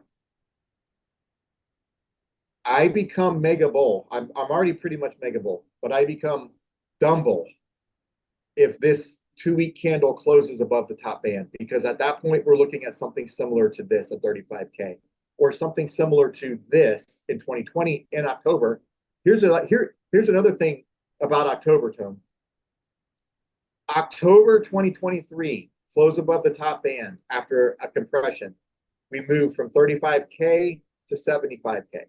Close above the top band in October of 2020 in a bull market. We moved from $15,000 to $65,000. I can go back to one more. This was a little bit delayed in October, but again, here we are, October 2016 in a bull run, up, up, up, and there the signal came a little bit later in December. And yes, there was a massive sell-off, but that was it. That was the move. That basically took Bitcoin from $1,000 to $20,000. So here we are in yet another October into early November, about to get a mega bullish signal. What do you think about that, Tone? Oh, it's great.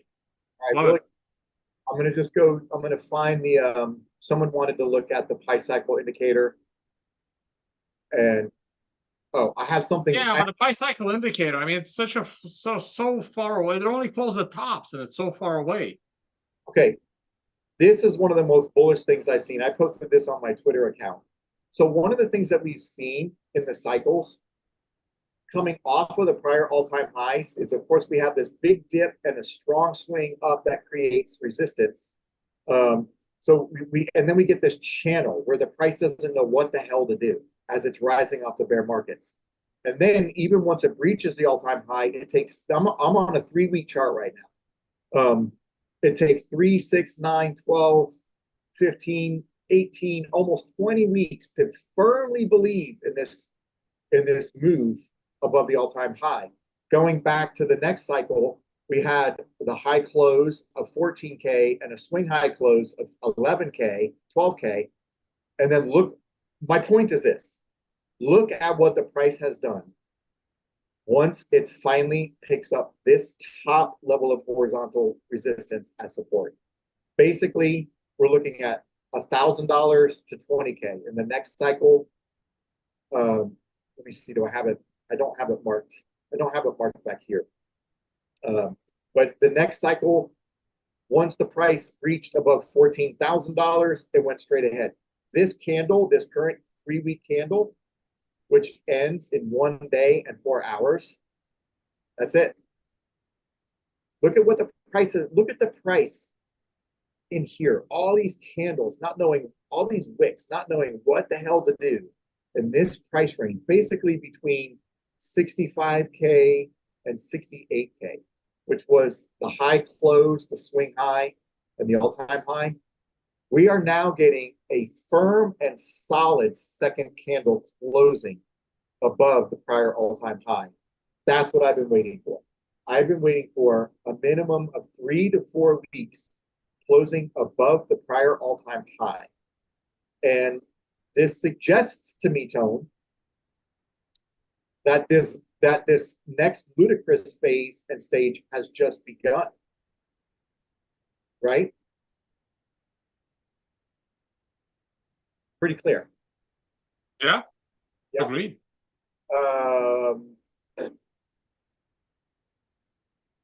Really quick, I just gotta find it. I like this chart. This is my Fibonacci extensions chart. Price is just rolling up the curve nicely. I have adjusted this curve a few times. I will always adjust to the current price action. Here is our 1.618 that we've discussed several times. This is my Fibonacci taken from 69K down to 15. Here's the eyeball. If the price just crawls right up the curve, it's going to be there by April 2025. Tone and I believe it's coming much sooner. Here is my very, very conservative early cycle top at 155K sometime by the summer of fall of 2025. Now, if this move extends and this curve holds, we could actually be looking at a price of $210,000 in October, November 2025, which is the TA the high time frame TA that I've been looking at, Tone, suggests to me that this 155K is going to get taken out, and looking higher at 210K is becoming probable. Do you have a strong idea or opinion on that? Say it again. Right here, this green vertical is allowing for price to climb up the curve, topping early-ish in the summer of 2025. However, if this curve holds into 2025 and gets into our timing closer to October, November, then that's when we start looking at these higher level Fibonacci's around the 3.618. Yeah, I like that. I like that $200,000 area at 3.618. I like that zone. I believe that if we get to the 3.618, it will break the trend of diminishing returns. Because the last cycle topped at the 3.618. And right here. So here's the last cycle right here. Here's the 20K top.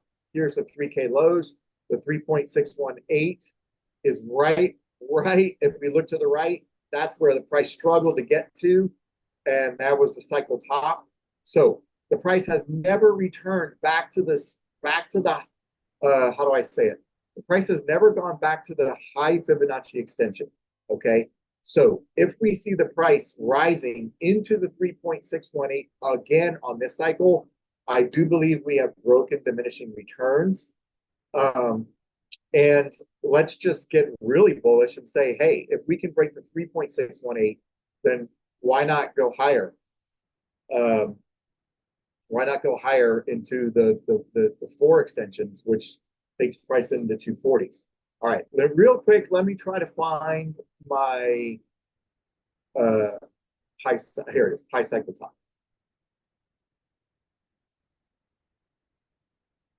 All right, high cycle top. Clearly, let me just zoom in. We've got the price finally convinced yet again that the short-term price cycle moving average is support, and it is curling up. That's what we want to see. Now, that is going to make the long-term price cycle moving average start to rise exponentially. And what I did here was show this is what happened in the last cycle once the price broke above the long-term high cycle moving average, which took place in December, mid-September of 2020 at a price range of, let's just call it the prior all-time high of 20K. All right. That saw a move of 228% outside of the long-term moving average to the price cycle top. So I'm going to continue to adjust this, and we're just going to keep hopium alive. It's not going to happen. But if the price eventually, well, first of all, the long-term price cycle moving average is at 118K. So that gets us past 100. That is just to oscillate back up to. Now, these cycle tops have never topped at the long-term moving average. They have always trended outside of the long-term moving average. So that is going to lead us to assume, presumptively, or let's say arrogantly, that 120K is not going to be the cycle top. Now, if I put on the same move outside of the long-term moving average that we saw in the last cycle to here, that will bring the price based on where the moving average is now. This moving average is going to be way higher by the time price gets to there, at $379,000. I don't see that happening. Do you? You're muted. No. I'm saying no. Yeah, no, I'm saying no. That this looks insane, right? Because remember, by the time we get to that moving average, that fucker is probably at closer to 150. Yeah, exactly. I was moving my cursor to where I think it will trend to around 150. Yeah. So it's possible that this price cycle indicator does not work this time, and the long-term moving average is the cycle top. It's definitely an area to watch, because right back here, look how this top moving average has ended a couple of massive runs. This was the move from 3K to 14K. This was the move from 15K up to 74K. So, it's possible that we just do not get this move outside. However, I think it would be fair to say, if we do see the price starting to trend outside of this long-term moving average, it's going to help propel Bitcoin into what I would call ludicrous mode. And that's about all that I have today, Tone. That's kind of a lot. There were some really, really interesting things to look at. The 3-day cloud is still super bullish after this TK cross. When we got that signal back in, lo and behold, October 2020, it put Bitcoin into melt-up mode. It was right here. That took place. We got a green cloud twist, and we got the bullish cross. Actually, the cross was bullish back here, but I'm looking at this area right here where they almost crossed bearish at around 12,000, and the price melted up. If we look at what's happening currently, we've got the bullish cross with the cloud green, and that cross took place at around 68K. So this suggests to us that anywhere down to 67K is a dip. And I have a lot of other TA to suggest that 67K is kind of like an important divider. Here's the simplest way to look at that. All I have to do is put the chart on monthly and look at the 8 EMA, get rid of the drawings. Basically, from this point on, we really don't want to see closes below. The first time a month closes below this moving average is going to be a huge, huge warning indicator to me. Even the double bubble drop, which was massive, did not close below. And in 2021, there were no more than 2 closes below and back above.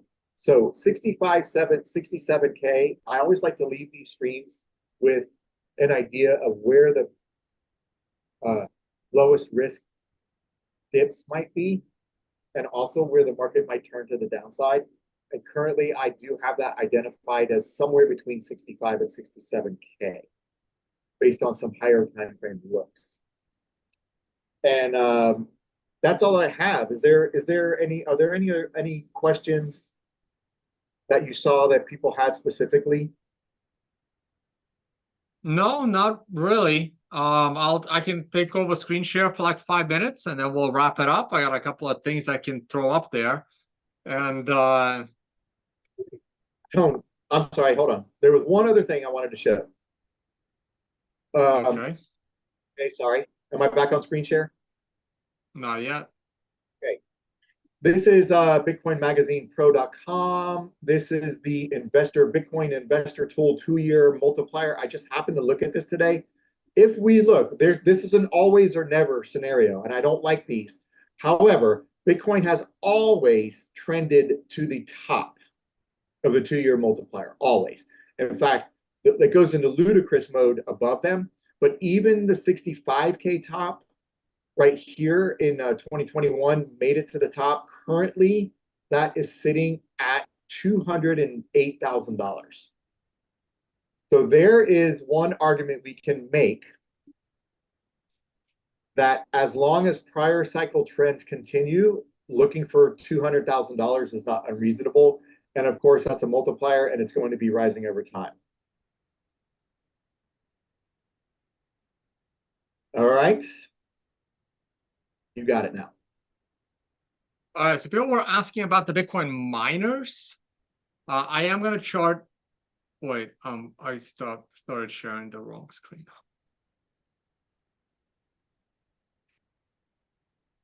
Yeah, I just want to do one more shout out to Ocean Pool Mining Pool. So they launched at the very end of December last year, and I attended their launch party. I started mining. I've never mined before other than some experiments in the woods. And I started mining here in early January. And their goal was to reach 1% of network hash rate. And it was very disappointing being over here in January, but look what's happening right now. If I zoom in on the last 6 months, here it is. There were still, with that 1 exahash range, and then finally broke above 2 exahash. And then in the last month, you can see how this November, they went from 2 exahash to 4 exahash. And you can see it right here. You can see it rising up. And I wouldn't be surprised if it's 5 exahash. And that's almost 1% of the network. And they've been mining at a way faster clip.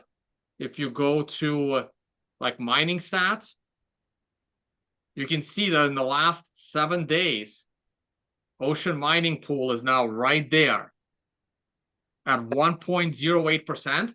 They're not 1% of the network. They're just getting lucky over the last month, mining more blocks than their hash rate suggests.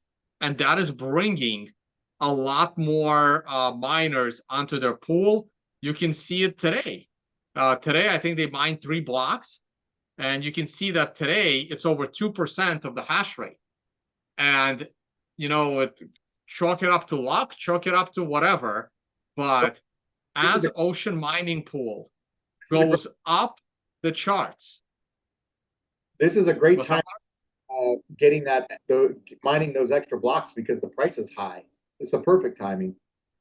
Well, right. I mean, fees are low, but blocks are high. But what people have to realize is Ocean Mining Pool, it is so disruptive to the entire ecosystem of mining pools that if Ocean Mining Pool goes into this 10% range, it actually starts to significantly fuck with what do you call them?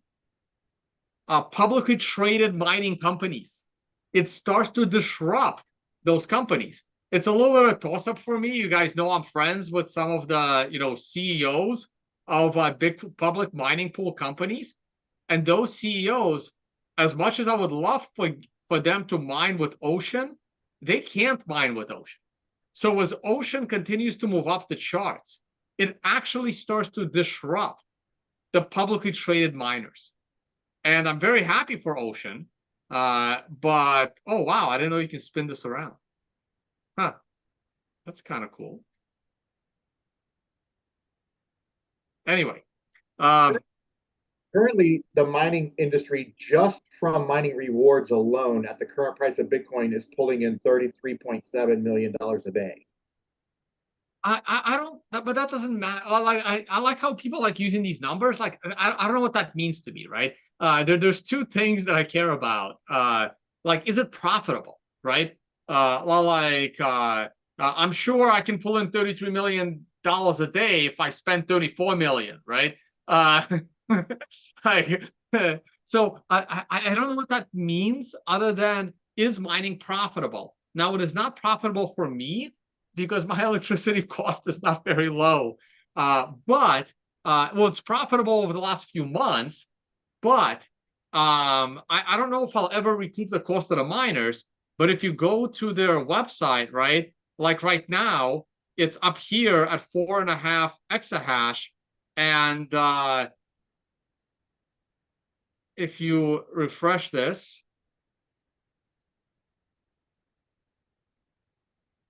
like I'm still in the top 100, right? So I don't know where I was when I started mining. Maybe I was in the top 10, maybe I was in the top 20, who knows, right? Right now they have miners that are, contributing. I guess that's the biggest one. It's contributing 20% of the entire mining pool. I'm actually curious who that is, who's mining 20% of Ocean is like one miner or one address. And I'm still in the top 100, and I've been there all year, basically. And I'm very happy for them. And this is the kind of stuff that keeps Bitcoin decentralized and gives me hope that Bitcoin can still go significantly higher in price. Because the moment Bitcoin is compromised and it's no longer decentralized, it's time to get out and look for a new investment. But for the time being, it's projects like Ocean, not projects like Runes, that's going to take Bitcoin to the next price level. This is what keeps Bitcoin what it was meant to be, unconfiscatable, censorship-resistant value transfer. Okay, so yeah, just wanted to give a shout out to Ocean. One of probably the only company in the last 12 months that actually built something to decentralize Bitcoin. Everything else just tries to centralize it more and more and more. Yeah, which is freaking awesome. And the thing here's something I find bullish for something like Ocean. So yeah, they're a small fish right now, but if you do the math out from my daily my daily mining block reward, that actually equates to about $1 billion a month, right? So we're looking at a $12 billion industry in the mining sector. That is nothing to sneeze at, and that is going to get the attention of people. How many years did Amazon lose money before it became completely obliterating everything else in the globe, right? And basically overtook everything. So the fact that a smaller mining pool, yeah, has to spend a lot of money on electricity and the hash power is at all new time highs. I just think I'm amazed just watching the protocol do what it's supposed to do. Watching the halving rewards take place, watching the price rise after the halvings, and watching the incentives to look for cheaper alternative energy to improve your profit margin. It's one of the most ridiculous creations that man has ever come up with, and we've been watching the protocol just tick away one block at a time, year after year, doing what it's supposed to do. And now we've got so there was a report that came out last week that showed, did you see this, Tone, that BlackRock's Bitcoin ETF surpassed their gold ETF? Did you see that? Yeah, but BlackRock doesn't have the gold ETF, right? It's S&P has the gold ETF, right? Right. So BlackRock's gold ETF is kind of like Valkyrie's Bitcoin ETF. It's just not that relevant. I'm sorry. Let me ask you this. What gives gold more value? The S&P ETF, BlackRock ETF, the ETF exposure, or nation states holding gold? Oh, nation states holding gold, hands down, by far. Exactly. And here we are in a period of time when you look back to like 2016, 2017 and earlier, like, could you ever imagine that there was a president of the United States in office who was giving consideration to allocating a percentage to a strategic Bitcoin reserve? Because we're there now. Whether it happens or not is completely debatable, but we're there. I know we're there discussing it. And okay, so real quick, I do want to point to Bitfarm stock. I I would not be invested in Bitcoin mining companies right now. The Valkyrie Bitcoin mining ETF is doing great, but individual companies, I don't know. I'm very skeptical. Honestly, I think all of these Bitcoin companies are gonna struggle because as Bitcoin hash rate increases, I'm sorry, as price of Bitcoin increases, Bitcoin hash rate is gonna increase. The halving is already here. Look, the time to buy into the stock was when Bitcoin price was low before the halving. It would be hard, like from a TA perspective, if the stock can break the MRI resistance line at $3, it can do something, but you're literally relying on the price of Bitcoin skyrocketing before the hash rate catches up. And I don't know. I would rather hold Bitcoin right now than Bitcoin miners. I would too, and but Tone, again, I think we'll have more data after this cycle, because last cycle the miners obliterated Bitcoin, and I hate to say it, but it's just a mathematical fact, and we're not seeing that yet. But we also haven't seen Bitcoin make that move, that significant move above the prior all-time high and above the 1.618, that 100K. So we'll see. The WGMI chart tells me to at least have some exposure to that ETF is maybe not a bad idea. Yeah, maybe having exposure to that ETF is not a bad idea, but I would be. I mean, they're doing well because remember the ETF picks winner and loser mining stocks, Yeah. and I'm not sitting here all day trying to figure out who are the winners and who are the losers in Bitcoin mining stocks. And I think the majority of this uptrend was because they bought into Core Scientific, which I wouldn't touch for a 10-foot pole because I thought the company collapsed and went bankrupt. Yeah, I agree. I mean, it's interesting to watch the ETF just kind of uh, make it miners for dummies, because it's working. It's doing what it's supposed to do. Look, this company failed. It failed and it went to zero from like, I don't know, $30, $40, wherever it was. This is the rebranded ticker, I think. And suddenly it's a $16 stock from nothing, all because I don't know. So they got some kind of bailout. Like I have no idea what happened. Like I'm still very confused on this, and it's just weird. And I wasn't going to be involved in this, but this is why, I don't have a team and I don't, researching how to allocate within the Bitcoin miners, right? This is what like the shitcoiners do when they try to have like the perfect shitcoin portfolio. And yeah, if your shitcoin portfolio was Solana for the last 12 months, you beat Bitcoin. But if you had anything else in there, you lost. Well, look, let's pretend we don't know what this asset is. We have no idea what this asset is. We know nothing about the fundamentals. Look what the MRI acceleration point did to the price. Oh, Exactly. right. Oh, that asset. Yeah, the Core Scientific, right? Yeah. And that's why, this is why, Tone, sometimes I really feel that, technical analysis over fundamental analysis. Just what does the chart say? Um, and you do have to be careful, because it is it's on an MRI top/warning, By the right? way, speaking of MRI, I went back and I think this is the first time I ever mentioned it in tweets. I had to go look for a tweet from 2017. It was here. This is me calling the top at 3,000 using what is now the MRI, wasn't the MRI at the time, but what has now been altered with some changes and rebranded.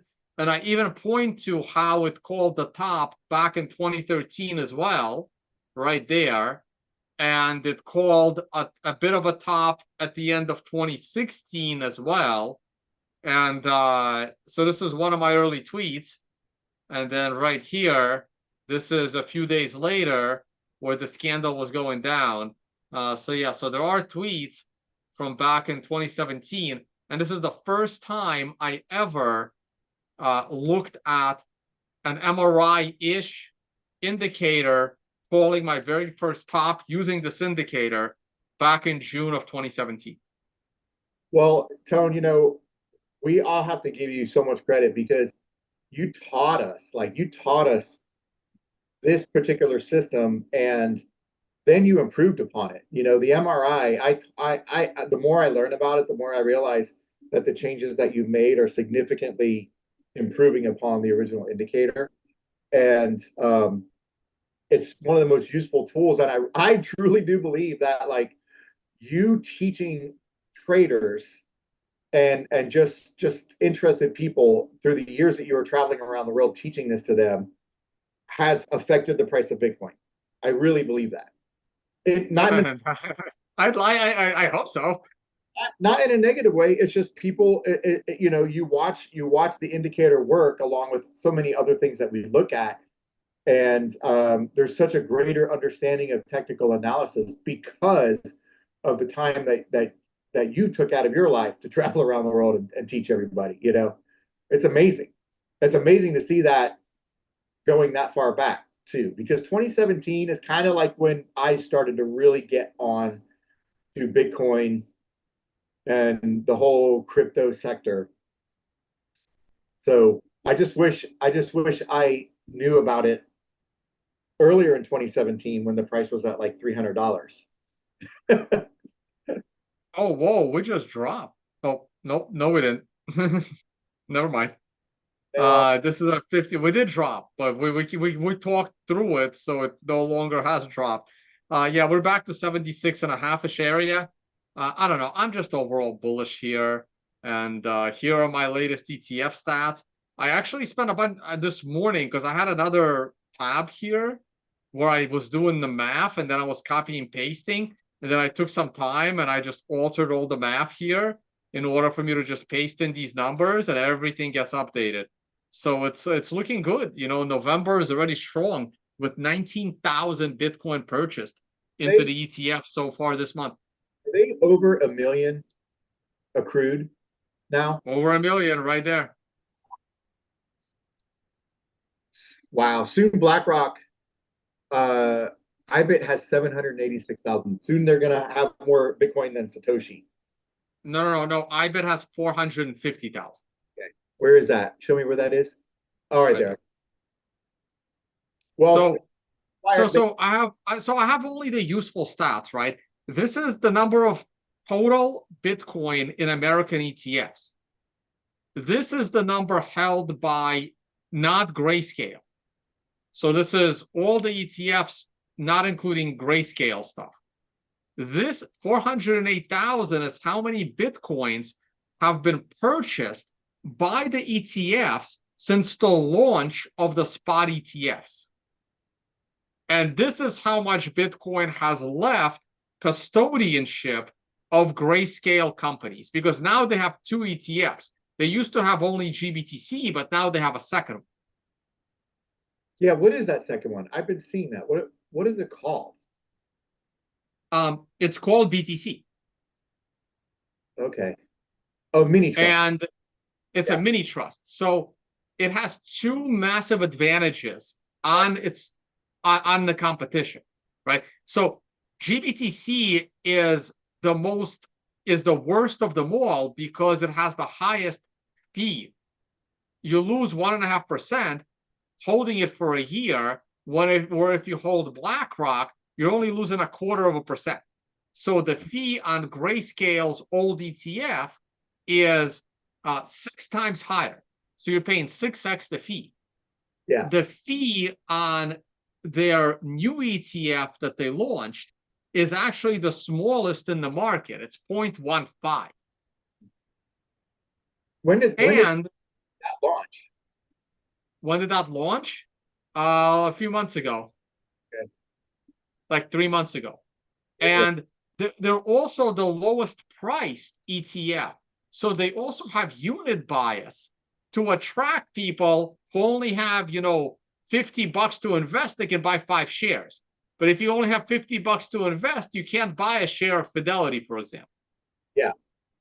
Right? So they have unit bias in their favor. They have the lowest fee on the market. What's up? I was going to say they're like 1/10ish the price of the higher priced ETFs. I'm looking at like FE and ARK. No, they got about half the price. There's a Valkyrie was the lowest at $21, and now they're the lowest at $7. So it's 1/3 the price per share, right? And because they have a low fee, they're attracting buyers into their ETF. Because they're low price, they're attracting buyers, and they are now the second most liquid ETF on the market, behind BlackRock. So they trade the second most amount of shares. So what do you think their end game is? Do you think their end game is eventually their end game is to get full conversion from their big boy ETF into this ETF so they can remain competitive in the ETF space? Yeah. So they're doing the opposite of how it started. They're getting a lower fee and a lower price, and so hoping to incentivize people where they were the highest fee coming into the ETFs. They refused. I still believe very firmly that deals were made between BlackRock and Gary Gensler and the SEC and the U.S. government that they were not going to allow an ETF until Grayscale gave up their Bitcoin. No. It's not that they weren't going to allow the ETF to Grayscale give up their Bitcoin. It's just that the deal was made to not allow Grayscale's ETF to convert into this. Otherwise, they would have converted, right? They converted like this right here, this 35,000 Bitcoin that is sitting in the new ETF. 26,000 of that was converted in one shot. Was converted from here to here. Okay, but I don't factor that in.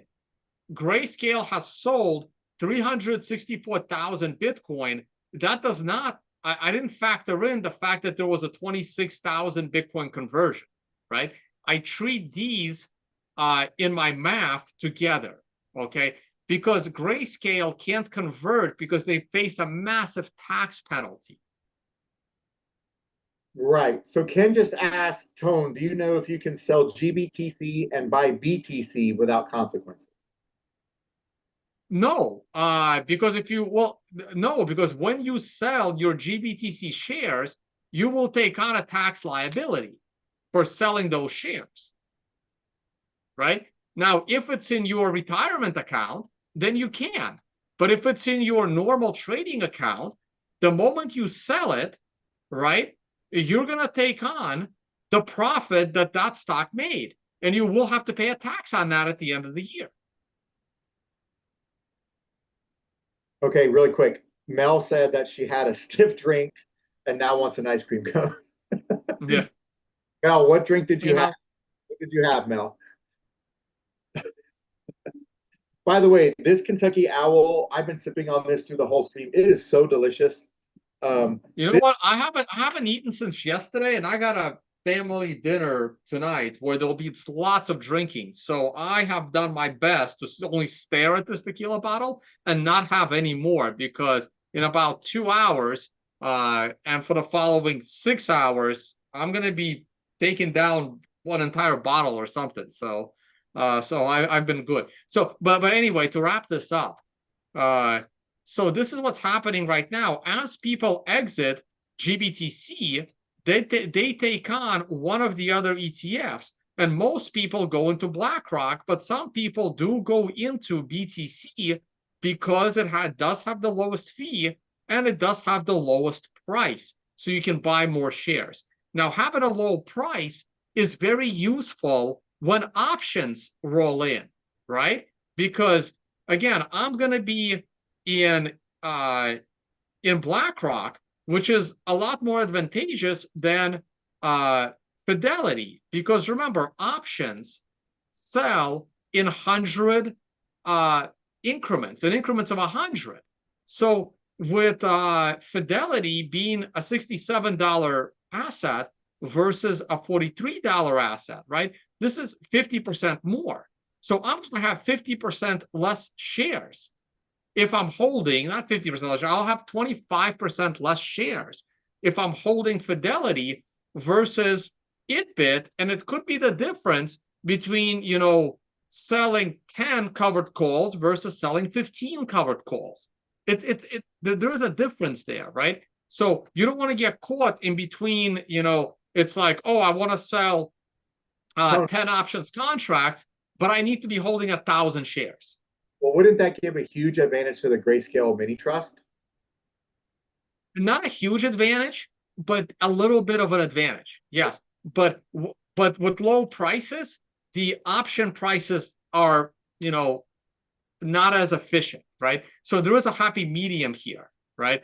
So my favorite stocks to trade options on are in the $25 to $75 price range. These are been historically and basically around 50, ideally lower than $50, like in a $25 to $60 price range. That's the option market I like playing in. So for me, iShares is perfect for the options market. So, okay. But in any case, since the beginning, 364,000 Bitcoin has been sold by Grayscale. Yeah, so my point on that earlier, Tom, was this. If Grayscale just agreed to do a normal fee, right, as they were released, then they would not be down 365,000 Bitcoin. I believe firmly that some kind of a deal was made to allow BlackRock to become, as fast as they possibly could, the largest.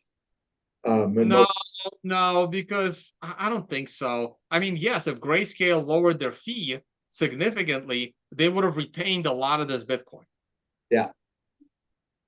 But remember, right now, Grayscale's fee today is 6 times more than BlackRock, right? BlackRock is holding twice as much Bitcoin. Last I saw, 2x ain't better than 6x. Okay, so that means that Grayscale is profiting 3 times more money from fees than BlackRock is today. Yeah, yeah, and they'll continue to do that until. So it was not a dumb business decision by Grayscale to hold on to the high fee. They're still profiting hand over fist.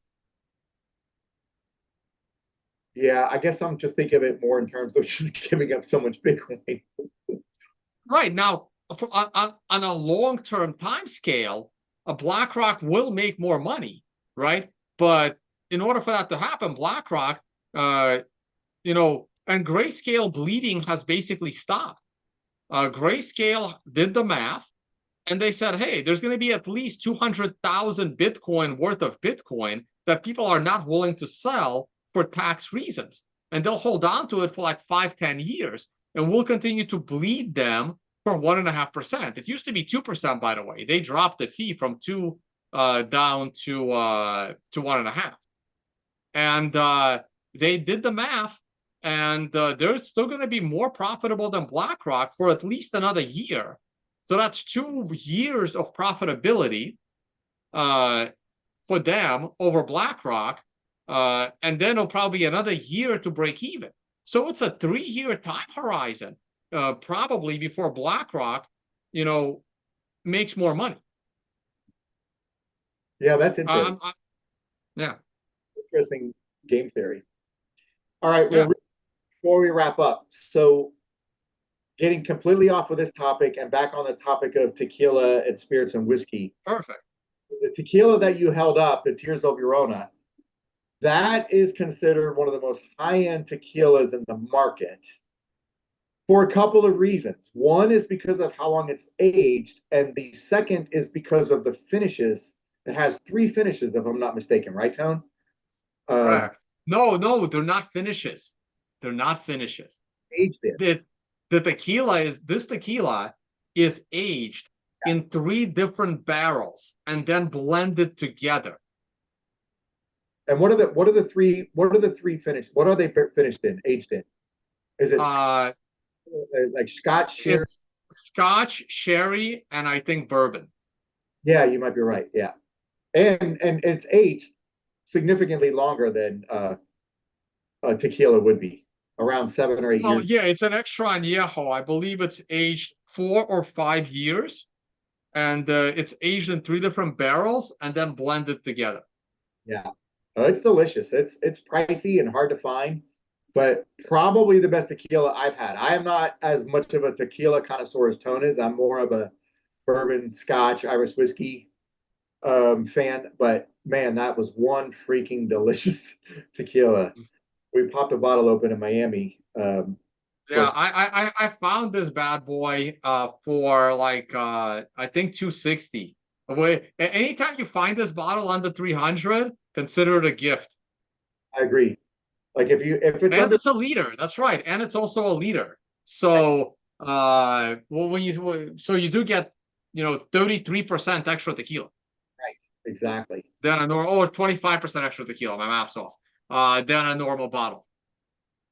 But it is hard to find. My friend Ken and I, we found it. No, it is 33%. You get 33% extra, right? So you can but the math works the other way. So a $300 bottle of this in the proper size adjusted, that's more like a 220 bottle. So this is a really good deal for one of the best tequilas ever. Yeah, it really is. It doesn't taste like tequila though. That's the thing, right? If you actually like your drinking Blanco tequila, this will taste nothing like tequila. Right, but it's so well crafted and there's so much attention to detail put into it. It's made by like one of the best families of tequila distillation in the business. Hey, shout out to Toro Podol. He sent me a gift package. He's like, try the Ocho he sent me, the Widow Jane Ocho tequila. I will, man. I'm saving it for a proper occasion. And I can't do it right now because, like I said, I'm doing a lot of drinking later. But next time we do a stream, I'll do it. Hey, there's one more thing I want to do. I want to open a pack. Right. Hopefully it's a new all-time high. Hopefully there's luck. But before I open a pack, the Financial Summit, guys, everyone watching this should be able to afford this now. We're at all-time highs. So don't forget to check out the possibility in joining us in Maldives. Also, I will be in El Salvador and Rotan. If anyone wants to come down to Rotan, Mark, you gonna come down to Rotan with me? Probably not this time. I was hoping to. Too bad. I know Wait, going down there. here, I'm gonna be in El Salvador next week Nice. for adopting Bitcoin. We'll be playing poker there as well. So come hang out with us at Adopting Bitcoin. I'm a speaker on here somewhere. And from there, I'm gonna go over to Rotan, one of my favorite places. So if anybody wants to come down to Rotan, I got like a 5-bedroom villa, and I still have a couple of bedrooms free. So if anybody wants to come down, well, it's not gonna be free, but it'll be they're available. They're like $100 and something a night per bedroom. The 5-bedroom villa is like it's right on the beach. It's freaking amazing, and one of my favorite places. Okay. So if anyone wants to get a hold of me, if you can, come and do that. And 103 nights. I'll be in Rotan for 3 nights later this month, 18 to 21. So come join us. I want to get my diving certification. So I'll be doing a lot of diving every morning. Tone, can you fly directly from El Salvador into Roatan area? No, you got to connect in one of the cities on the mainland. Okay. No, there's a connector. All right, here we go. I need that 1 of 21 poker card. I need that 1 of 21 poker card. Here we go. And no, next card. And what do we got? Nico. I got a Nico card. That's 1 of 500. 1 of 500 Nico cards. I'm gonna keep opening these packs, man. I bought a bunch of these boxes. I'm gonna hunt for that 1 of 21. It's very, very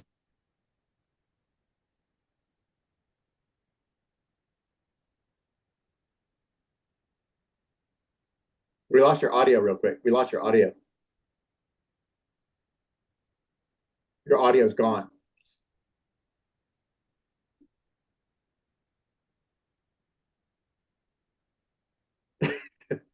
Hold on.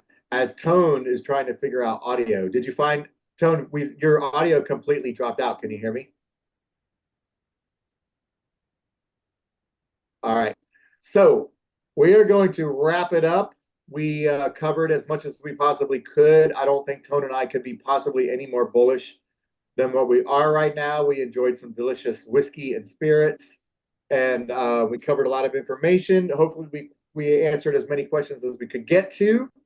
And let's see if we can get into the 80K range sometime. I believe we will be over 80K in the next 2 weeks if the price is holding anywhere near where it is right now. All right, that's all I got. Tone, end the stream.